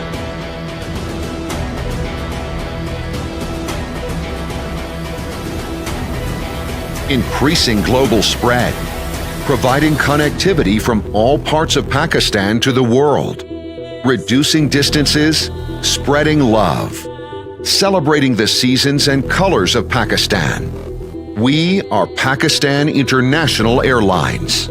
We are great people to fly with.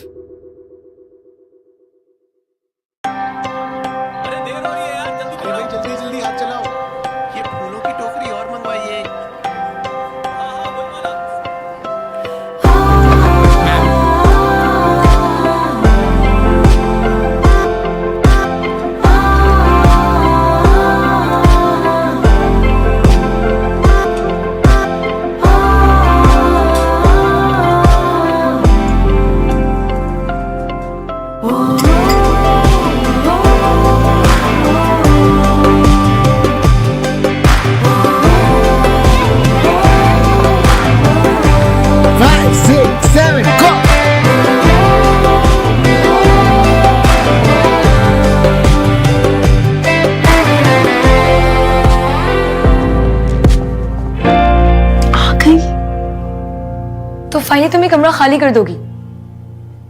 कितनी दफा बताओगी?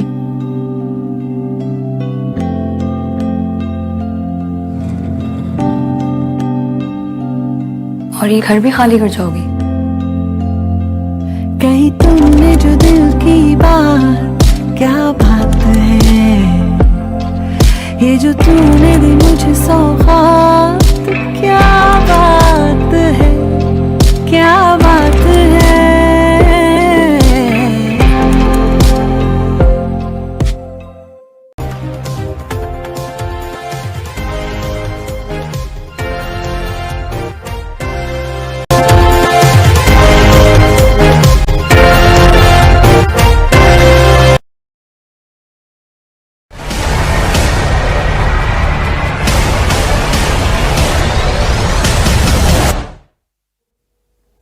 Assalamualaikum and warm welcome to my program E'tiraaz Tumse, and I'm Faisal Iqbal here in the studio, and today in this program we'll discuss the different issues of Pakistan. We'll discuss issues that's actually affecting the Pakistani political career and Pakistani economy as well.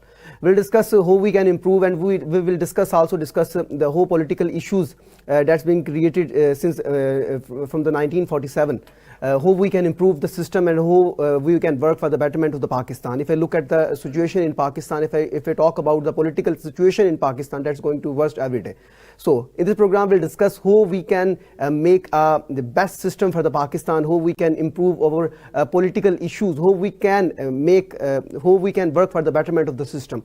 We'll discuss different policies that has been established by the government in the past. Nawaz government did a lot of policies, and they announced different policies for the industrial point of view. They announced different policies for the banks, economy, states. They announced different policies as well.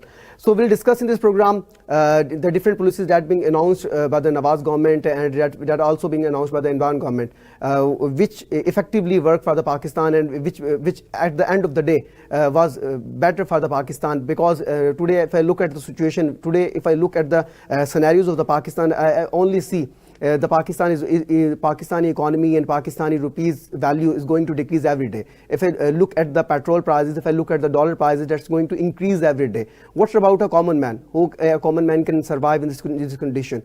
The only reason behind the screen, if I talk about the whole, if I discuss the whole picture of Pakistan, there will be only one problem and only one solution. The problem is there is a political instability in Pakistan. How we can improve the system, how we can work for the betterment of the system, we'll discuss in this program. Mr. Khalid Khan Saab just joined us. Thank you very much, sir, for your precious time.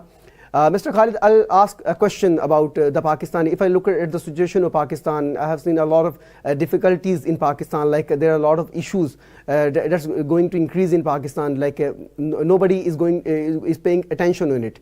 Like if I discuss about the current situation of Pakistan, there is a political instability. There is poverty in Pakistan. Like the prices of dollar is going to increase every day. Pakistani rupees value is going to decrease every day. What do you say about it? Whenever you look at the situation, what is your opinion about it?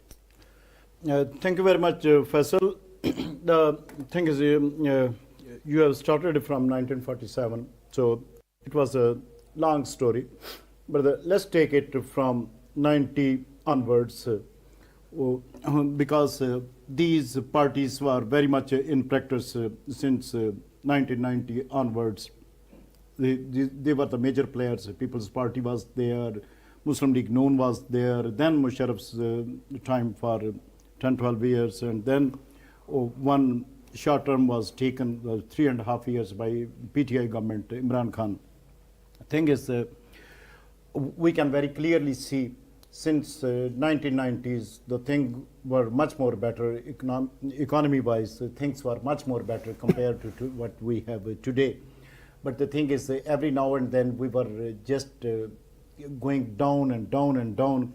Our rupee was never been stable, and compared to, if we compare rupee with the dollars, so dollar was all the time getting on the increase side, and rupee was never been stable and never became stronger. Different slogans were shouted by the various parties, but practically the things were quite abysmal picture. We can see But at the end, what we can see is now we are at the verge of bankruptcy.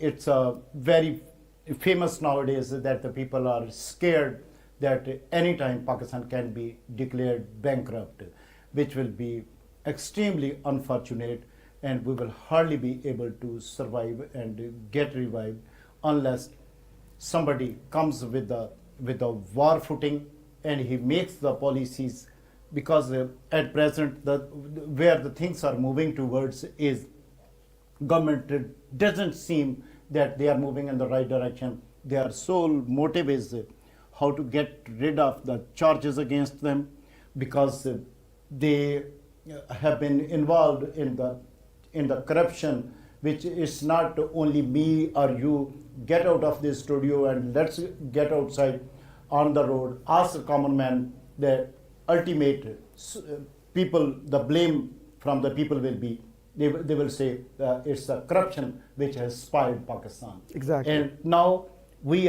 our economy is terribly dwindling, and where we are standing at the moment is not a very flowery picture we can see, and we are losing the optimism unless drastic changes take place.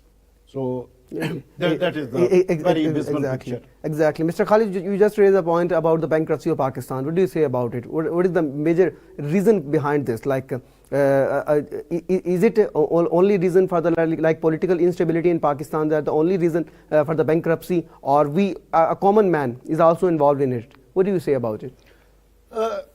Bankruptcy, as a common man, has nothing to do with it.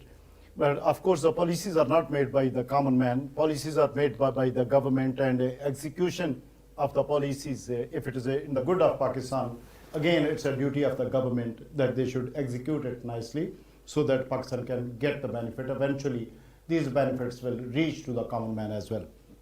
But the thing is, at the moment, we were told 2-3 months ago that present finance minister, Mr.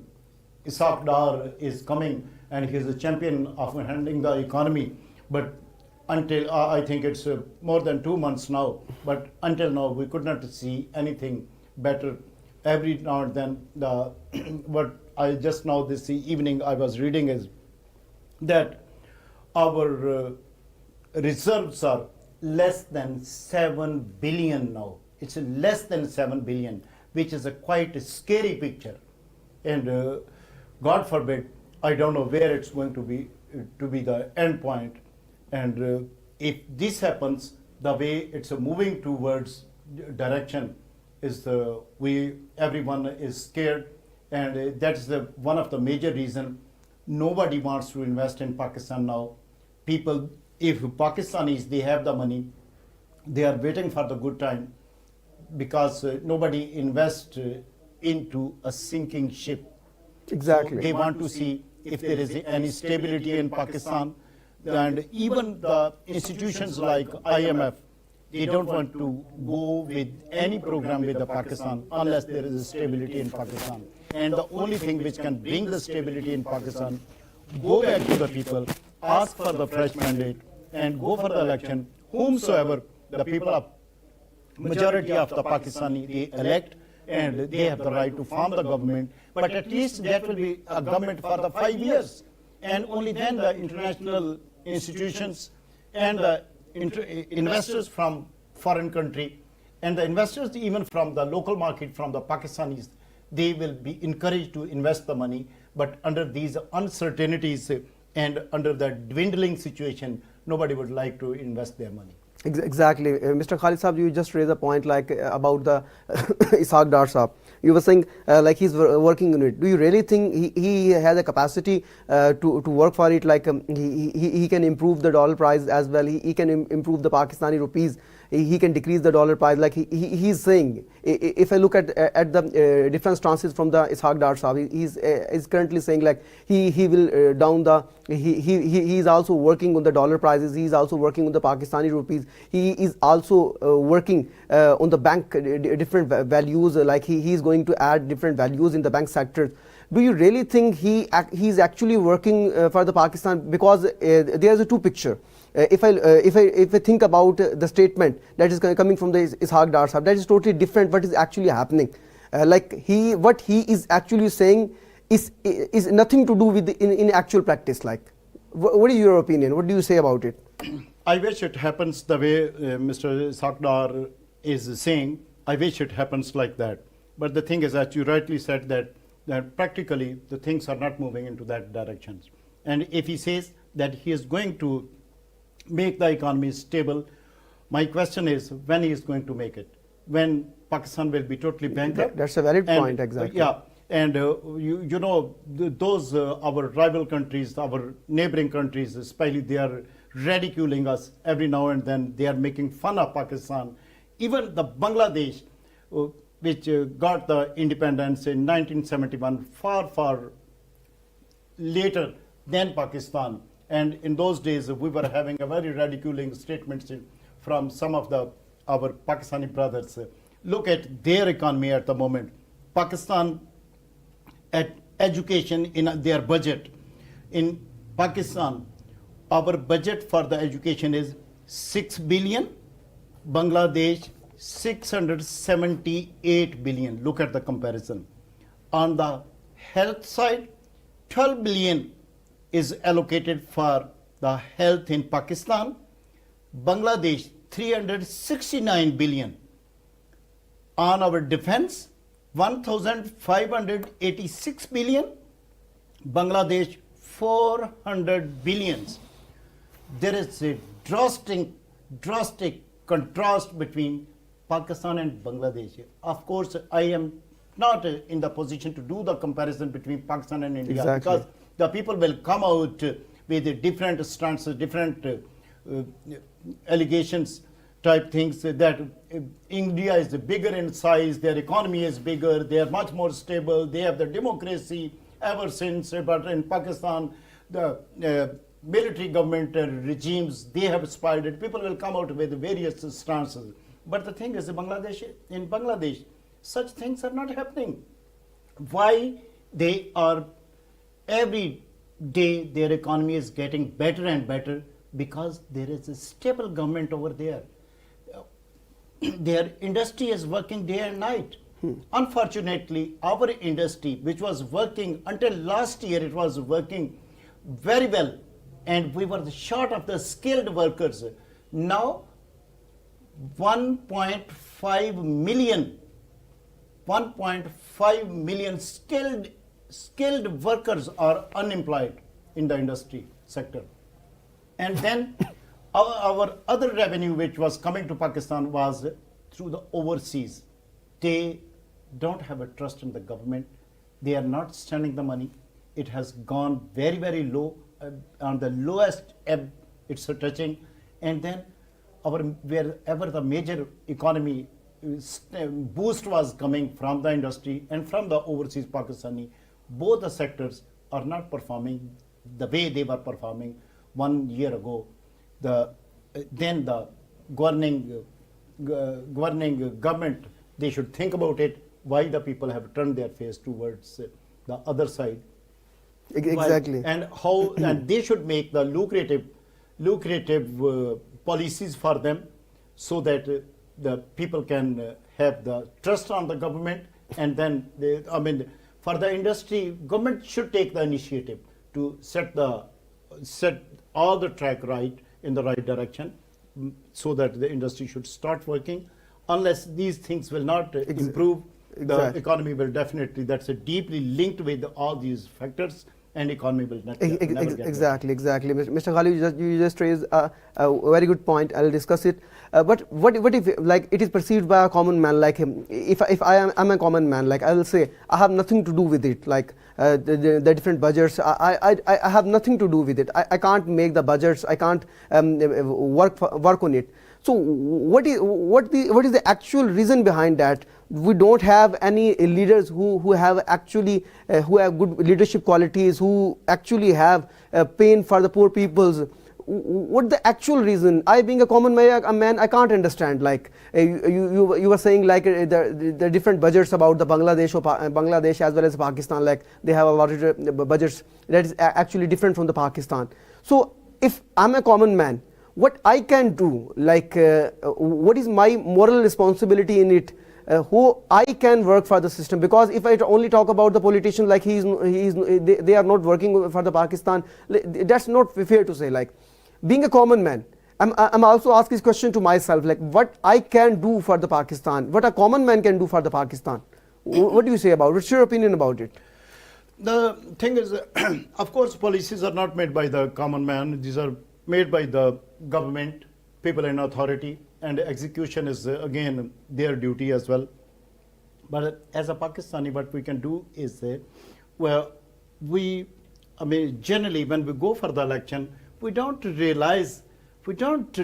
don't realize that how important is their vote.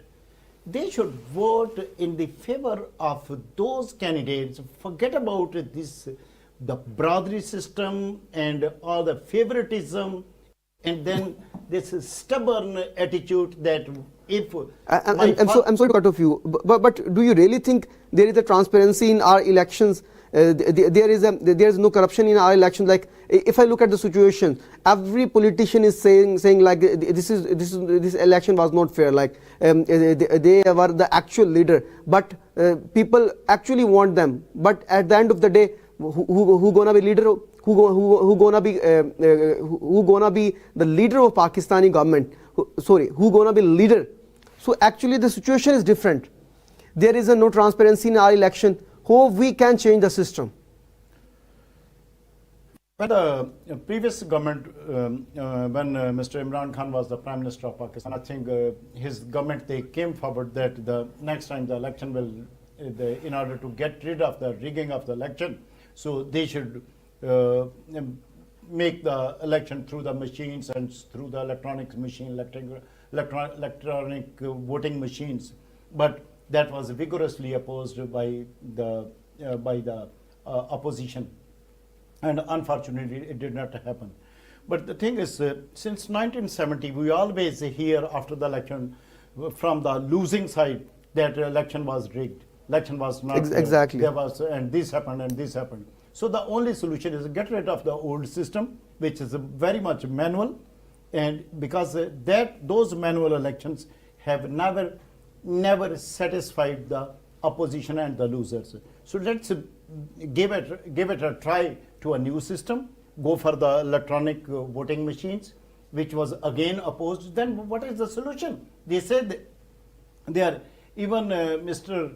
Shahid Khaqan Abbasi, a former Prime Minister, he said that this technology is, at the end, it is handled by the people, and machine is not the one which independently decides. No, sir, with due respect, it's not like that.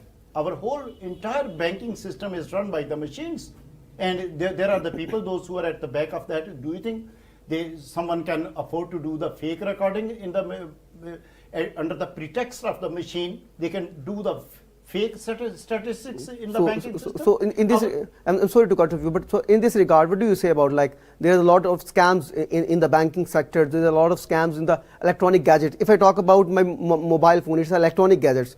There will be a lot of frauds and scams in it. People can use in a negative way. If I choose the electronic voting machine, at the end of the day, what will happen? What do you say? Is it actually safe? Do we have any registration regarding this? Like this is the 100% safe. This is an electronic voting machine. Is actually safe. I got your point. But the thing is, then what's the solution? You say that if we go for the manual election, people say that the election was rigged. This and this happened, and then what's the solution for that? The only solution is to change the old method to the new methods, and then how it's not hacked every now and then. Yes. That happens even in Pentagons. Things are hacked, but there is a solution for that. There is always a backup for that. Our airlines are directed with the help of this modern machinery. Our fighter jets, they are flying over there everywhere, so they are guided by this modern technology. So should we go back to the Stone Age? Exactly. So that still we cannot afford. Of course, we have to move forward. So there is nothing permanent but change. We have to go for the change, and with the passing of the time, everything will get improved, and the things will get better, and always should hope for the best. So what do you say? Like, why government is not adopting this method? Why they don't want electronic voting machine? What is the actual reason behind that? Present government don't want, but the previous government exactly. wanted that.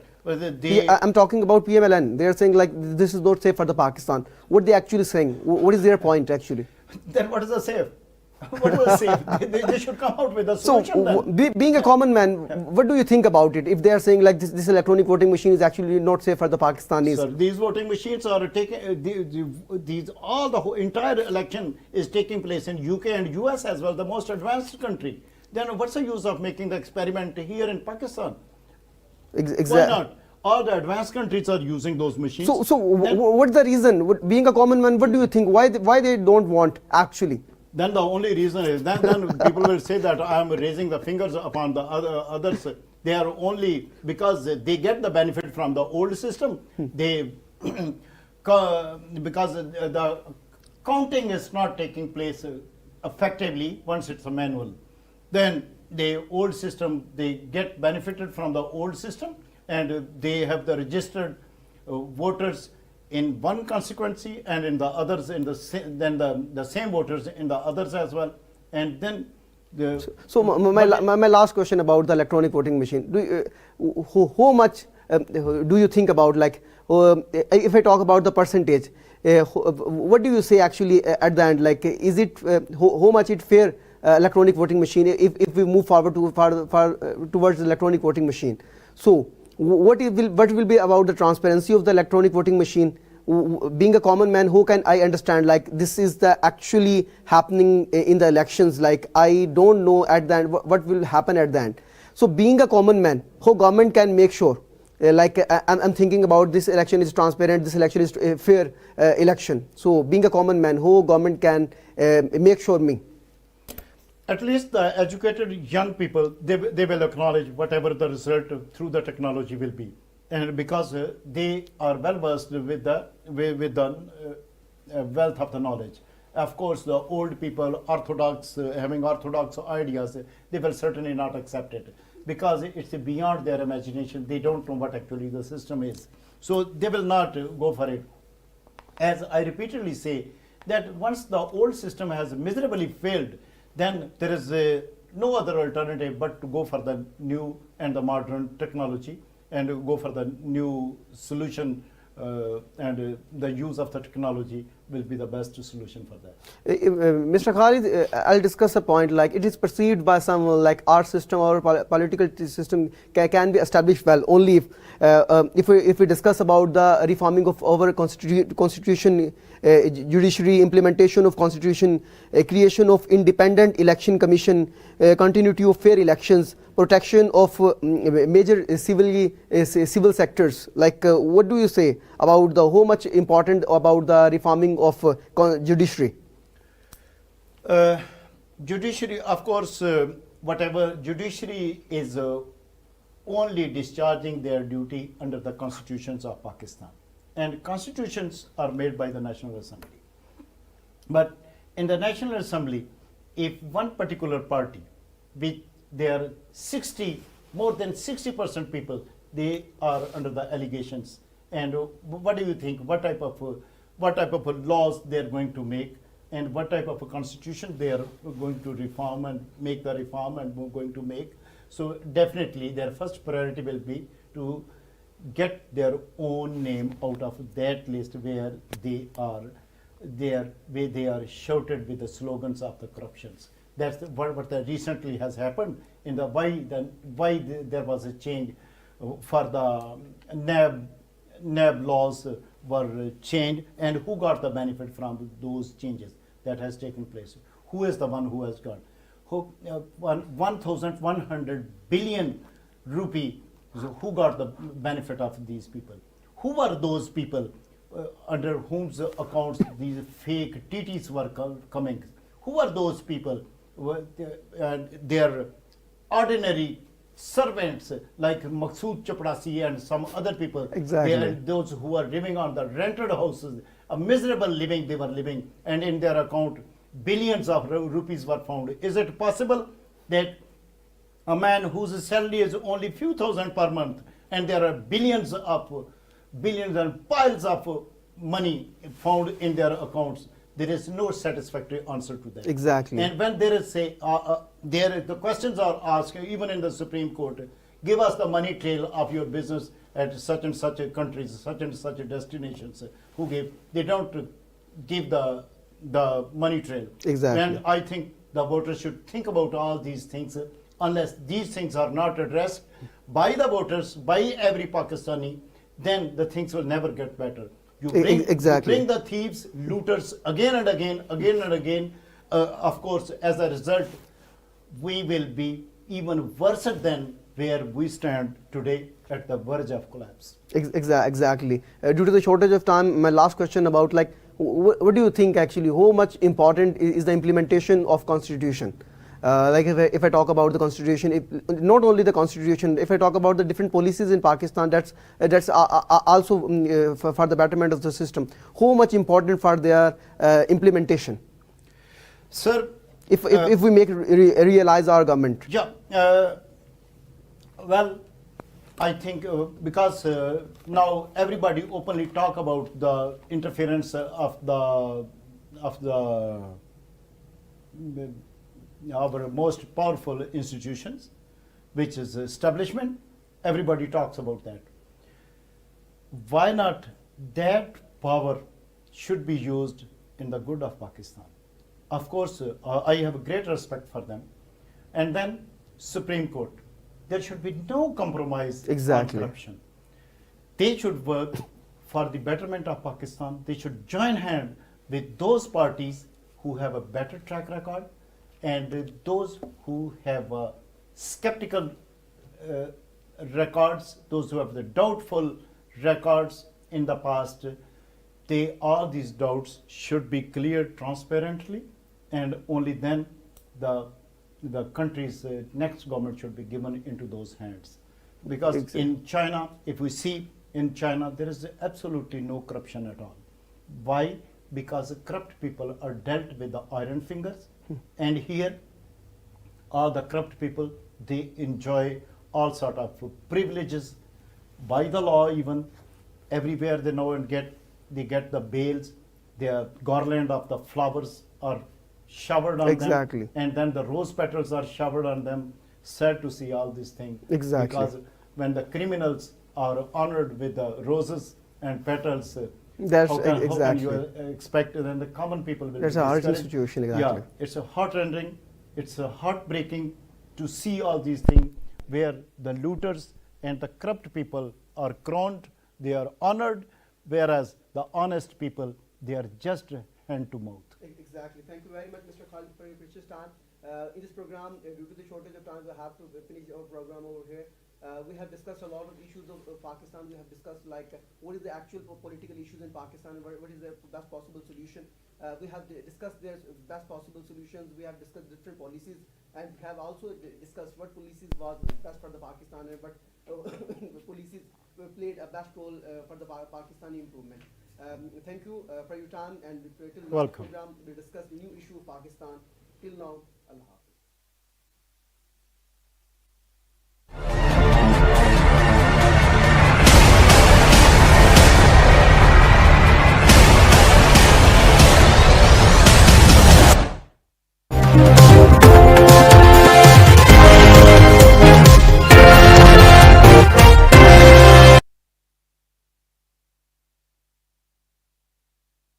Lord the power of Kurlava. Lord the power of Kurlava. Akhtar लावा लाहौर दबावा अख्तर लावा लाहौर दबावा Lord the power of Kurlava.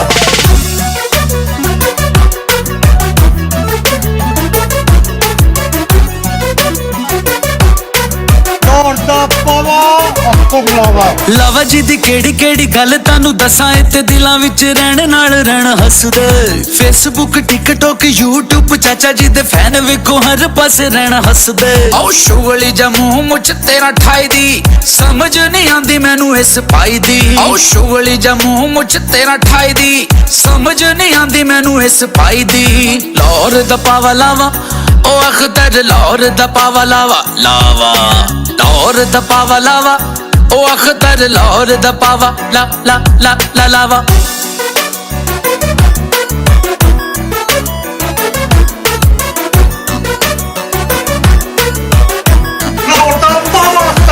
ਨਾਮ ਚਾਚਾ ਜੀ ਦੇ ਰੱਖੇ ਨੇ ਬਥੇਰੇ ਹੋਣੇ ਲੋਕਾਂ ਪਰ ਅਖਤਰ ਲਾਵੇ ਜਿਹਾ ਨਾਮ ਕੋਈ ਨਹੀਂ ਟੌਮ ਐਂਡ ਜੈਰੀ ਤੇ ਬਹੁਤ ਵੱਡੇ ਫੈਨ ਨਹੀਂ ਸੋਚ ਲੋ ਕਿ ਚਾਚਾ ਜੀ ਤੇ ਆਮ ਕੋਈ ਨਹੀਂ ਆਈ ਆਈ ਆਈ ਆਈ ਆਈ ਆਈ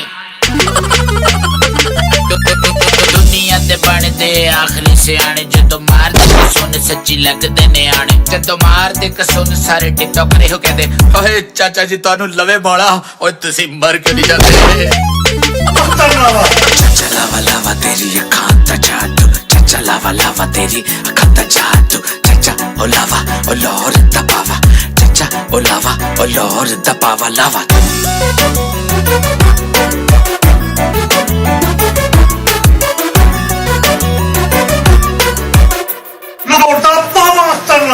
ਸ਼ੌਕਾਂ ਵਿੱਚੋਂ ਸ਼ੌਕ ਵੇਖੋ ਕਰਦੇ ਸਿਆਸਤ ਨੇ ਜਿਹੜੀ ਇਹਨਾਂ ਜ਼ਿੰਦਗੀ ਚ ਕੀਤੀ ਹੀ ਨਹੀਂ ਨੋਟਾਂ ਦੀ ਅੱਗ ਬਾਲ ਹੁੱਕਾ ਪੀ ਲੈਂਦੇ ਨੇ ਤਾਈਓ ਇਹਨਾਂ ਦੀ ਜੇਬ ਵਿੱਚ ਤੇਲਾ ਹੀ ਨਹੀਂ ਚਾਚਾ ਜੀ ਅਗਰ ਤੁਸੀਂ ਬੁਰਾ ਮਹਿਸੂਸ ਨਾ ਕਰੋ ਤਾਂ ਤੁਹਾਡੀ ਸ਼ਾਨ ਚ ਇੱਕ ਜੁਗਤ ਪੇਸ਼ ਕਰਨਾ ਰਿਸ਼ਤੇ ਕਰਾਉਣ ਵਾਲੀ ਮਾਈ ਲੱਗਦੇ ਬੁੱਢੇ ਆਸ਼ਿਕਾਂ ਦੀ ਚਾਚੂ ਤਾਈ ਲੱਗਦੇ ਅਖਤਰ ਲਾਵਾ ਪਾਵਾ ਲਾਈ ਹੋਈ ਐ ਛੱਡ ਦਿਓ ਕੀ ਖੱਪ ਪਾਈ ਹੋਈ ਐ ਅੱਲਾ ਦਾ ਵਾਸਤਾ ਤੈਨੂੰ ਚਾਚਾ ਚੁੱਪ ਕਰ ਜਾ ਆਵਾਮ ਬਹੁਤ ਤੰਗ ਆਈ ਲਾਹੌਰ ਦਾ ਪਾਵਾ ਲਾਵਾ ਛੋਟੇ ਦਾ ਕਿ ਵੱਡੇ ਦਾ ਲਾਹੌਰ ਦਾ ਲਾਵਾ ਪਾਵਾ ਮੰਜੀ ਦਾ ਕਿ ਪੇੜੇ ਦਾ ਲਾਹੌਰ ਦਾ ਲਾਵਾ ਪਾਵਾ ਛੋਟੇ ਦਾ ਕਿ ਵੱਡੇ ਦਾ ਲਾਹੌਰ ਦਾ ਪਾਵਾ ਲਾਵਾ ਲਾ ਲਾ ਲਾ ਲਾਵਾ ਚਾਚਾ ਜੀ ਗਲਤੀ ਹੋ ਗਈ ਖੁਦਾ ਦਾ ਵਾਸਤੇ ਮੈਨੂੰ ਮਾਫ ਕਰ ਦਿਓ लाहौर का अक्कर लावा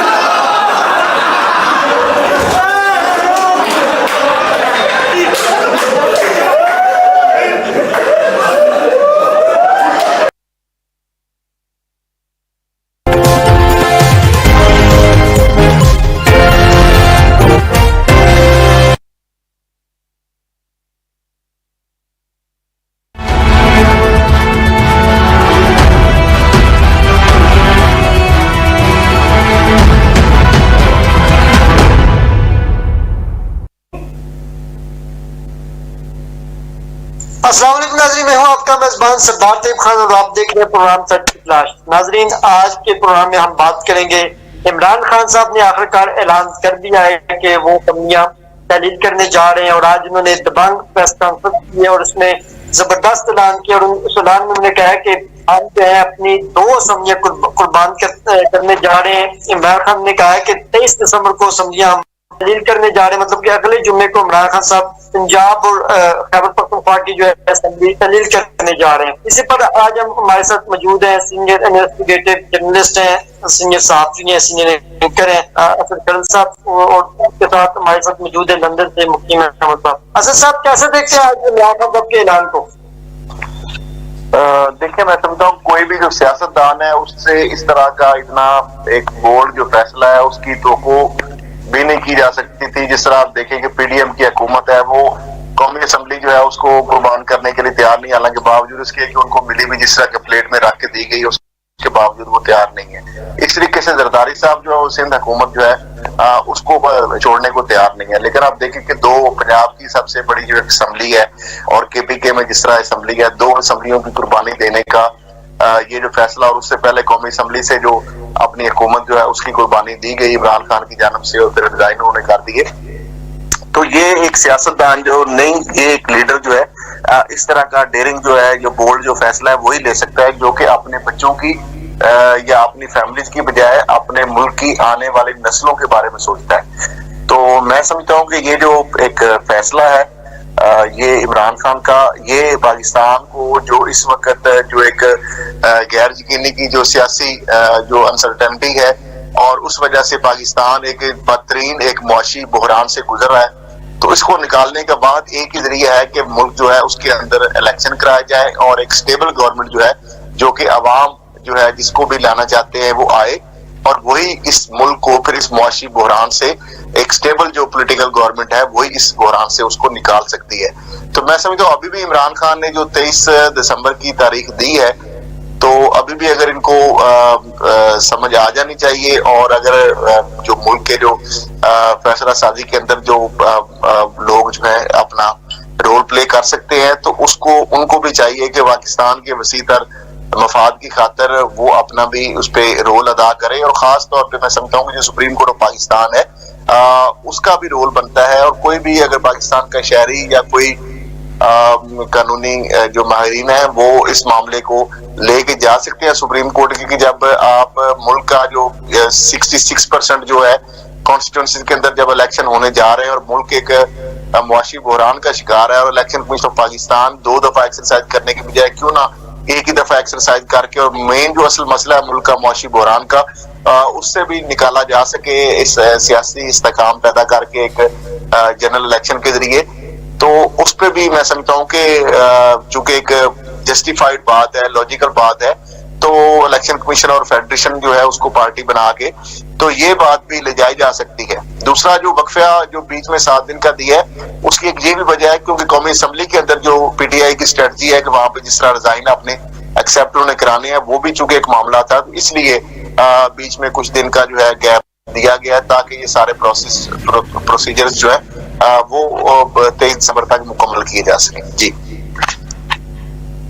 मुकीम साहब, आप किस तरह देखते हैं आज इमरान खान साहब के फैसले को, और क्या समझते हैं कि इमरान खान साहब सियासी मैदान में जीत रहे हैं या हार रहे हैं?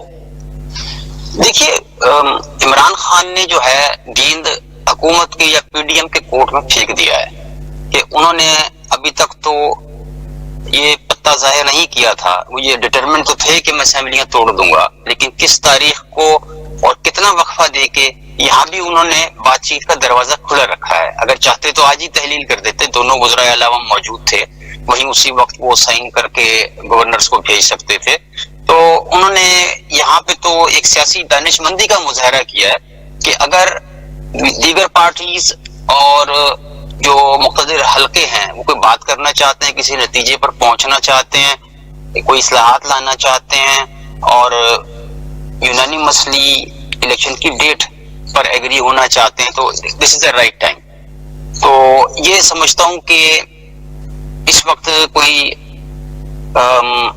गुफ्तगू होनी चाहिए, मुज़ाकरात होने चाहिए और इसे किसी पुरअमन हल की तरफ ले जाना चाहिए, अदरवाइज बड़ी मुश्किलात दरपेश हो सकती हैं। जी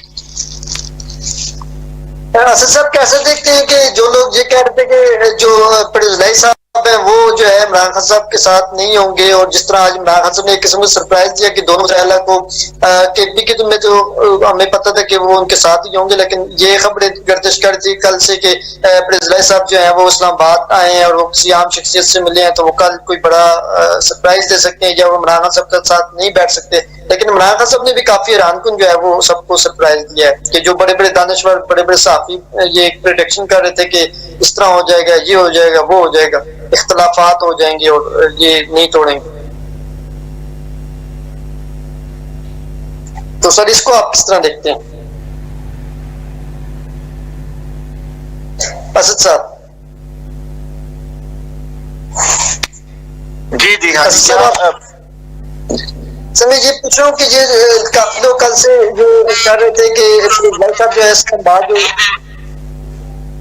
इस्लामाबाद मतलब कि वो कल अवाम शख्सियात से मुलाकात हुई, उस मुलाकात में जो है वो खान साहब के साथ आज नहीं बैठेंगे, तो किस तरह देखते हैं?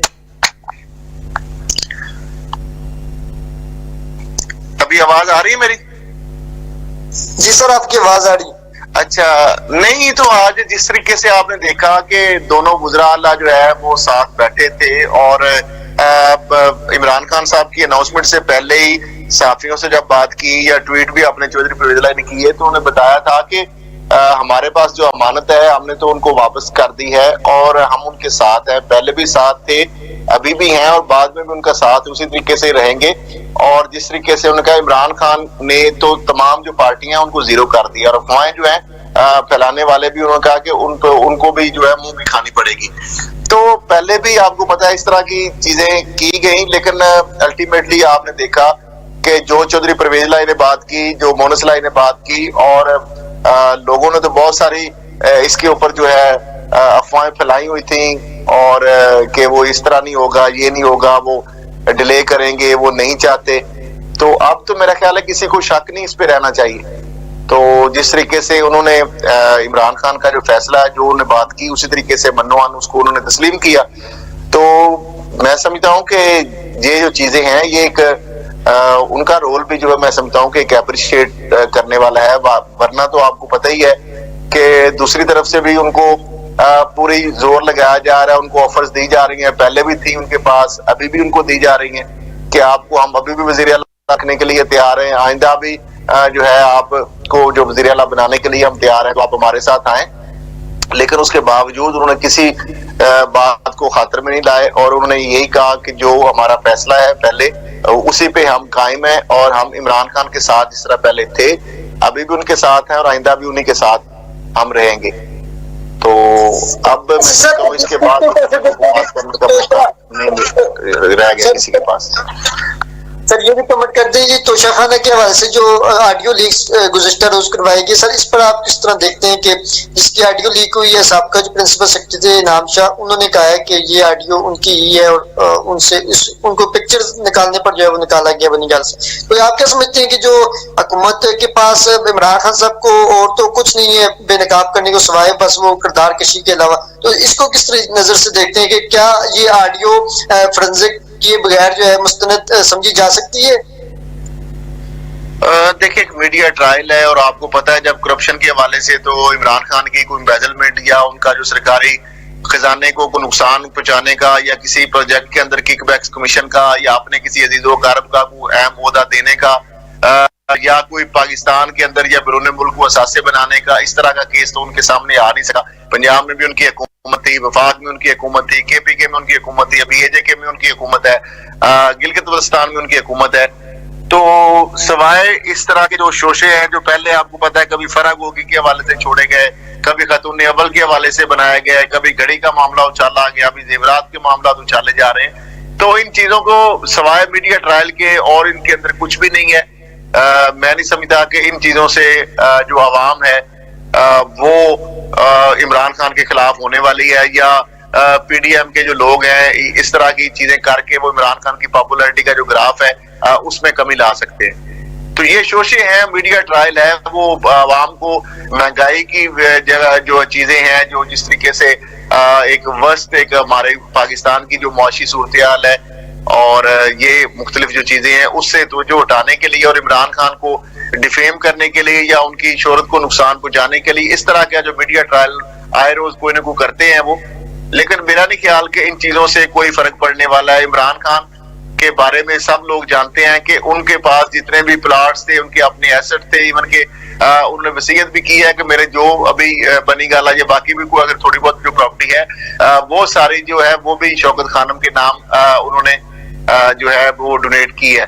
उससे पहले भी उनको कितने प्लाट मिले, कितनी डोनेशन आज तक अरबों रुपए आई, तो वो पैसे बनाना चाहते तो उनकी आज जिस तरह इनकी पाकिस्तान का जो हुकूमत का जो सरकारी माल जो लूट के इन्होंने बड़े आजमों तक जायदादें बनाई हैं, तो इमरान खान की तो एक जायदाद भी आप दिखा दें पाकिस्तान से बाहर को हो या पाकिस्तान के अंदर कोई ऐसी चीज जो खुफिया उन्होंने को बनाई हो या PM बनने के बाद उन्होंने बनाई हो, तो उनका जो रिकॉर्ड मौजूद है कि जब वो PM बने थे उससे पहले या उसके बाद उनकी दौलत में इजाफा हुआ है, उनकी जायदादों या दौलत में या कमी हुई है, तो वो सारी चीजें रिकॉर्ड पे हैं। तो लिहाजा इसका सवाए मीडिया ट्रायल के और इससे कुछ नहीं निकलने वाला। मुकीम साहब आप किस तरह देखते हैं गुज़िश्ता रोज जो ऑडियो लीक की है?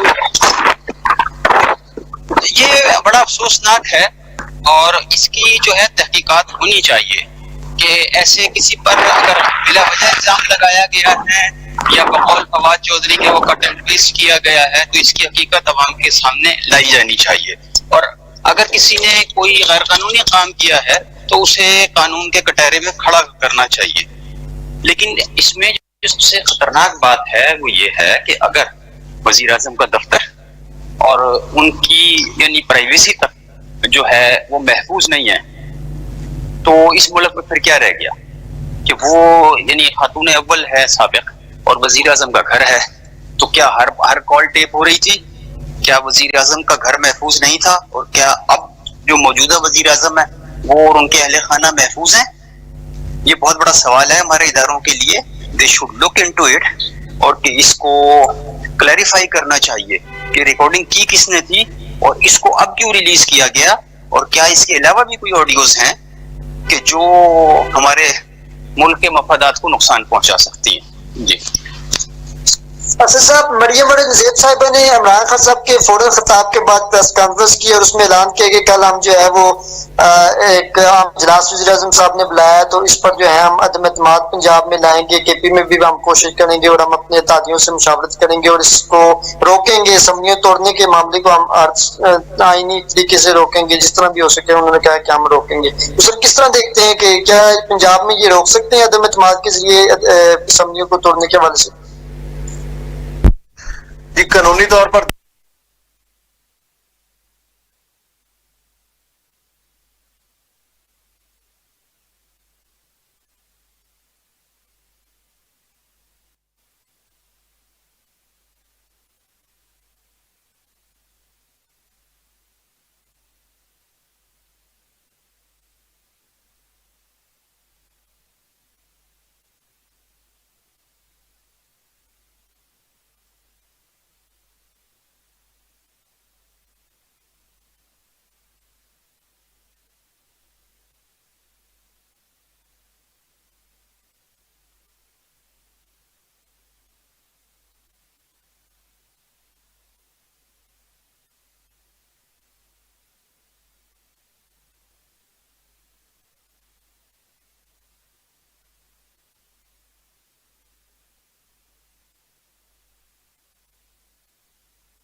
और अगर अब ये चूंकि इन्होंने 23 मार्च को पहले रोजे की आमद या चांसेस हैं, तो उससे कबल इमरान खान की स्ट्रेटेजी इलेक्शन कराने की, अगर कभी ये 14 दिन के डिले आ जाते हैं तो फिर देख ले, और वो बेशक क्या अदम एतमाद नाकाम हो जाती है, तो क्या फिर इलेक्शन होगा या नहीं होगा? क्योंकि रोजों में रमजान में इलेक्शन नहीं हो सकता, फिर ईद का वक्त होगा, उस ईद के बाद एक हफ्ते तक हमारे यहाँ सरकारी मुलाजिम और परदेसी जो हैं वो अपने अपने इलाकों में, हवाई इलाकों में चले जाते हैं और ईद करने के लिए, तो वो भी एक देखने वाली बात होगी। तो ये उनके पास एक ऑप्शन मौजूद है। फिर हमारे पास यानी तारीखी तौर पे 2 दफा इसका इस्तेमाल हो चुका है। महमूद खान जो हैं KPK के वजीर आला, उनके खिलाफ भी फरमाइशी अदम एतमाद की तहरीक लाई गई थी ANP के सरदार खान बाबक के जरिए, बाद में वो वापस ले ली गई थी। और इसी तरह ये पंजाब में भी जमा कराई गई थी अदम एतमाद, जिस वक्त ये इनके वजीर आला का इंतखाब हो रहा था परवेज इलाही के। तो ये टैक्ट यूज हो सकता है बिल्कुल मेरे हिसाब में। जी असद साहब, तो कैसे देखते हैं कि अगर इमरान खान साहब असम्बलियां तहलील करने के बावजूद भी जो है वो जिस तरह वो कह रहे हैं कि हम नेशनल असम्बली की तरफ भी आएंगे और हमारे जो 123 अरकान है वो भी जो है वो अपने इस्तीफों की तस्दीक रहेंगे, ये नहीं है कि पिछली बार की तरह 11 हल्कों से अपनी मर्जी से जो है वो इस्तीफे स्पीकर जो है वो कबूल करें और अपनी मर्जी से जो है वो इलेक्शन कराते जाए। और वो कह रहे हैं कि मुझे खदशा है कि ये इलेक्शन कमीशन क्योंकि इनके साथ तादी गवर्नमेंट के साथ मिला हुआ है, मुझे खदशा है कि ये आगे इलेक्शन को अक्टूबर में भी ये इलेक्शन कराने के इरादा नहीं रखते। तो खान साहब तो कह रहे हैं कि ये आगे भी एक्सटेंशन एक किस्म के अपने आप को देना चाहते हैं, कोई ना कोई कानूनी सुकुम निकालेंगे कि जिस तरह मैशियत खराब है, ये खराब है, वो खराब है, इसलिए हम इलेक्शन नहीं करा रहे। तो इस वजह से वो कह रहे हैं कि मैं चाहता हूँ कि असम्बलियां तोड़कर जो है मुल्क में इलेक्शन हो। जी बिल्कुल, उन्होंने इस खदशे का इजहार किया है, लेकिन कानूनी तौर पर, आईनी तौर पर ऐसी कोई प्रोविजन मौजूद नहीं है कि वो आगे इसको लेके जाए। उसके लिए एक ही आइन के अंदर प्रोविजन है, वो है आर्टिकल 232, 232 आर्टिकल, और वो सदर के पास इख्तियार होता है। और मुल्क के अंदर कोई ऐसी सूरत हाल, कोई एक जंग की हालत में हो या कोई इस तरह क्राइसिस, जिस तरह बहुत ज्यादा सूरत हाल ऐसी पैदा हो जाए, तो उस पे होता है कि जो असेंबली है उसका जो टेन्योर है कॉन्स्टिट्यूशन, उसको आगे बढ़ाया जा सकता है। तो सदर मुल्क जो है वो पीटीआई से उनका तल्लक है, तो वो इस पीडीएम की हुकूमत की ख्वाहिश पर इस तरह का तो कोई इकदाम नहीं करेंगे। हाँ, वो सदर मुल्क के बाद अगर कोई नया सदर आता है इनका, तो वो उससे तो इस तरह की चीज एक्सपेक्ट की जा सकती है, लेकिन डॉक्टर अरफ अलवी जो है उनसे एक्सपेक्ट नहीं हम कर सकते। तो बहरहाल यहाँ पे अदालतें भी आजाद हैं, तो मैं नहीं समझता कि ये जो इनकी ख्वाहिशें हैं इस तरह की वो पूरी हो जाएंगी। मुझे तो ये जो अपने टाइम तक पहुंच जाए तो बड़ी बात है, क्योंकि जिस तरह अब 66% हलकों के अंदर जब इलेक्शन हो रहे होंगे, तो पहले भी मैं कह चुका हूं कि सुप्रीम कोर्ट भी मे भी इसमें इंटरवीन कर सकती है। लॉजिकल बात है कि आप बाकी हलकों के अंदर भी इलेक्शन हो, ताकि मुल्क के अंदर एक पॉलिटिकल जो स्टेबिलिटी आए, और ताकि मुल्क के अंदर जो मुआशी एक बहरान है इससे मुल्क को निकालने में मदद मिल सके। तो इसलिए मुल्क के वसी तर मफाद की खातर, और लॉजिकल बात भी होते हुए कि 66% जब इलाकों में या पाकिस्तान के हलकों में इलेक्शन हो रहे होंगे, तो बाकी जो 33% रह गए उनमें भी एक ही दफा इलेक्शन हो जाए, बावजूद के बजाय इसके कि बार बार एक्सरसाइज इसको करनी पड़े। क्योंकि जब तक पूरे मुल्क के अंदर इलेक्शन नहीं होंगे, स्टेबल गवर्नमेंट नहीं आएगी, उस वक्त तक इस जो मेन जो इशू है, जो प्रॉब्लम का शिकार है पाकिस्तान मुआशी बहरान का, वो उससे निकल नहीं सकता।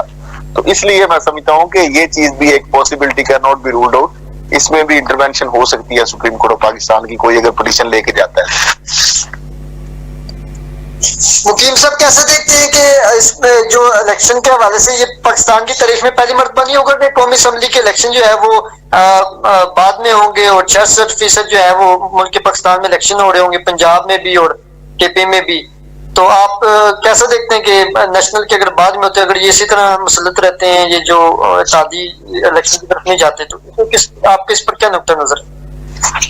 थोड़ा सा इसमें ऐड कर लें, पंजाब केपी के कौमी असम्बली की वजह से पूरे पाकिस्तान में हो रहे होंगे, और सिंध और बलूचिस्तान से भी तो बाहर आ रहे हैं ना, वो सूबाई असम्बलियों से भी कौमी असम्बली की वजह से वैसे पूरे पाकिस्तान में होंगे। तो ये पाकिस्तान के 66% जो है हलकों में होंगे, केपी के सिर्फ पंजाब की हद तक नहीं है। एब्सोल्युटली सर, बिल्कुल सही कह रहे हैं जी मुकीम साहब।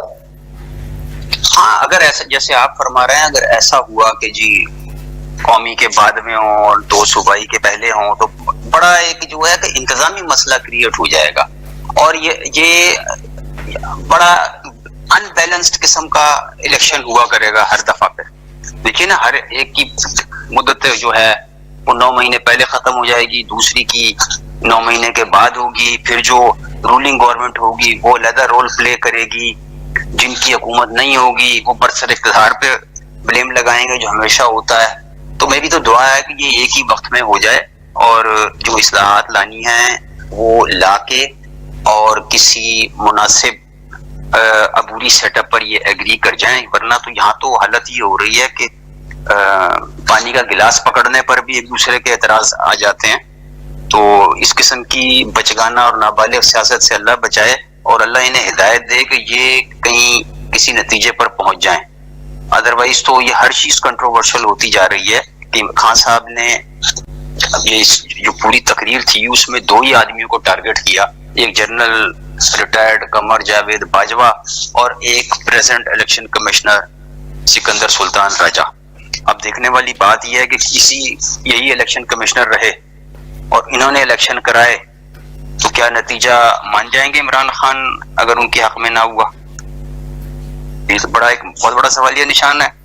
वो तो हर एक को ब्लेम देने को तैयार हो जाते हैं। बात अभी तक तो वो यही कह रहे हैं मेरे इख्तियार में कुछ नहीं था, मुझे इसका पता नहीं था, नैब को जनरल बाजवा कंट्रोल कर रहे थे, और जी इलेक्शन कमिश्नर मैंने नहीं लगाया था, नैब का चेयरमैन भी पता नहीं किसने रिकमेंड किया था।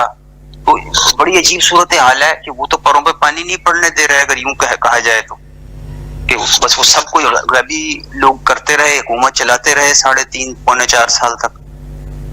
अब इसका अब ये है, ऐसा लग रहा है कि ये बयानियां लेके वो आगे चलेंगे, बस दो ही कि जी एक कमर जावेद बाजवा जो है वो सारा कुछ बिगाड़ के चला गया, इकोनॉमी से लेके और सियासियात तक, और बाकी चीजों की जिम्मेदारी उन्होंने सिकंदर सुल्तान राजा पर डाल के साइड पे बैठ जाना। तो ये आई होप के सूरत हाल इससे कुछ बेहतर हो सके। जी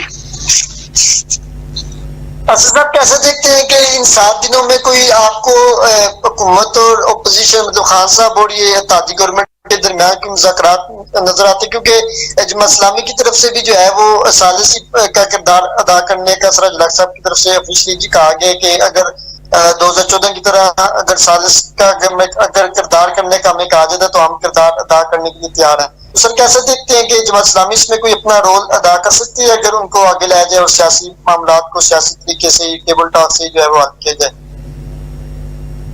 देखिए, सालसी वही कर सकता है जो ताकतवर हो और दोनों पार्टियों को अपना जो फैसला है उनके ऊपर वो थोप सके और वो पार्टियां उनसे फैसला वो मनवाने की पोजीशन में हो।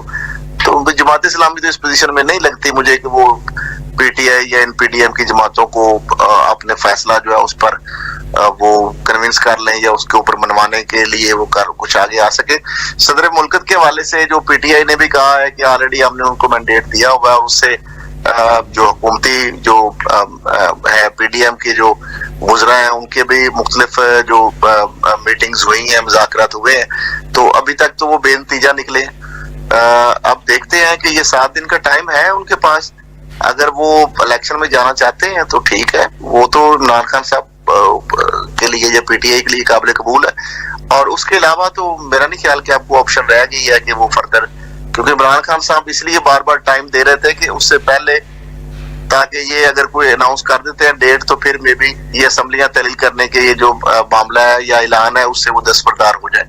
लेकिन अभी तक चूंकि उन्होंने नहीं किया था तो इसलिए फिर इमरान खान साहब को ये एक्सट्रीम जो है वो डिसीजन लेना पड़ा। मुकीम साहब, लास्ट में क्वेश्चन है आपसे, ये बताइएगा कि अगर तो ये असम्बलियां इस तरह तहलील हो जाती हैं और इसमें इसी तरह ये सियासी कशीदगी रहती है तो इससे अवाम का तो नुकसान है, अवाम को इससे क्या फायदा है? मतलब कि अगर इलेक्शन की तरफ पूरा मुल्क नहीं जाता, मतलब कि 66% अगर आते, जिस तरह से सब भी कह रहे हैं कि एसएन से भी वो इस्तीफे दे रहे हैं और कौमी असम्बली से भी देंगे पीटीआई, क्योंकि एक मेजर पार्टी है पाकिस्तान की, तो इससे तो जो है एक काफी कशीदगी नहीं होगी कि ये एक किस्म के इसी तरह हुकूमत करते रहे? क्योंकि हमने देखा है कि बड़े बड़े ममालिक में इलेक्शन होते रहते हैं, ये कोई नई बात तो नहीं है, जमहूरियत का हुस्न है इलेक्शन, तो ये इलेक्शन से क्यों घबराहट है? मतलब इतनी हुकूमत को करा दे इलेक्शन, ये तो खुद माजी में कहते हैं कि इलेक्शन कराएं इलेक्शन कराएं, तो आप खुद ही बैठे हुए हैं इक़्तिदार में। जी मुकीम साहब, एक तो इमरान खान पॉपुलैरिटी की महराज पे नजर आ रहे हैं, दूसरा इन 7-8 महीनों में पीडीएम की हुकूमत कुछ ऐसा सब्सटेंशियल डेवलपमेंट नहीं कर सकी कि जिसको दिखा के, जिसको बता के वो अवाम से या अपने हलकों में वोट ले सकें।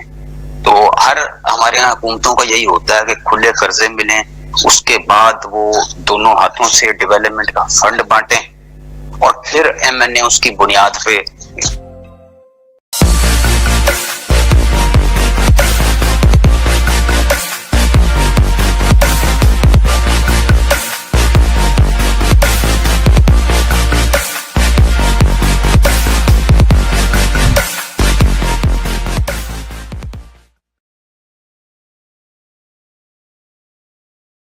Lord the power of Kurlava.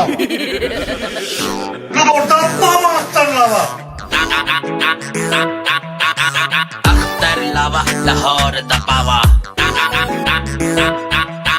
दागों पर सख्त, कपड़ों पर नरम। मुबारक हो, मुबारक हो, मुबारक हो।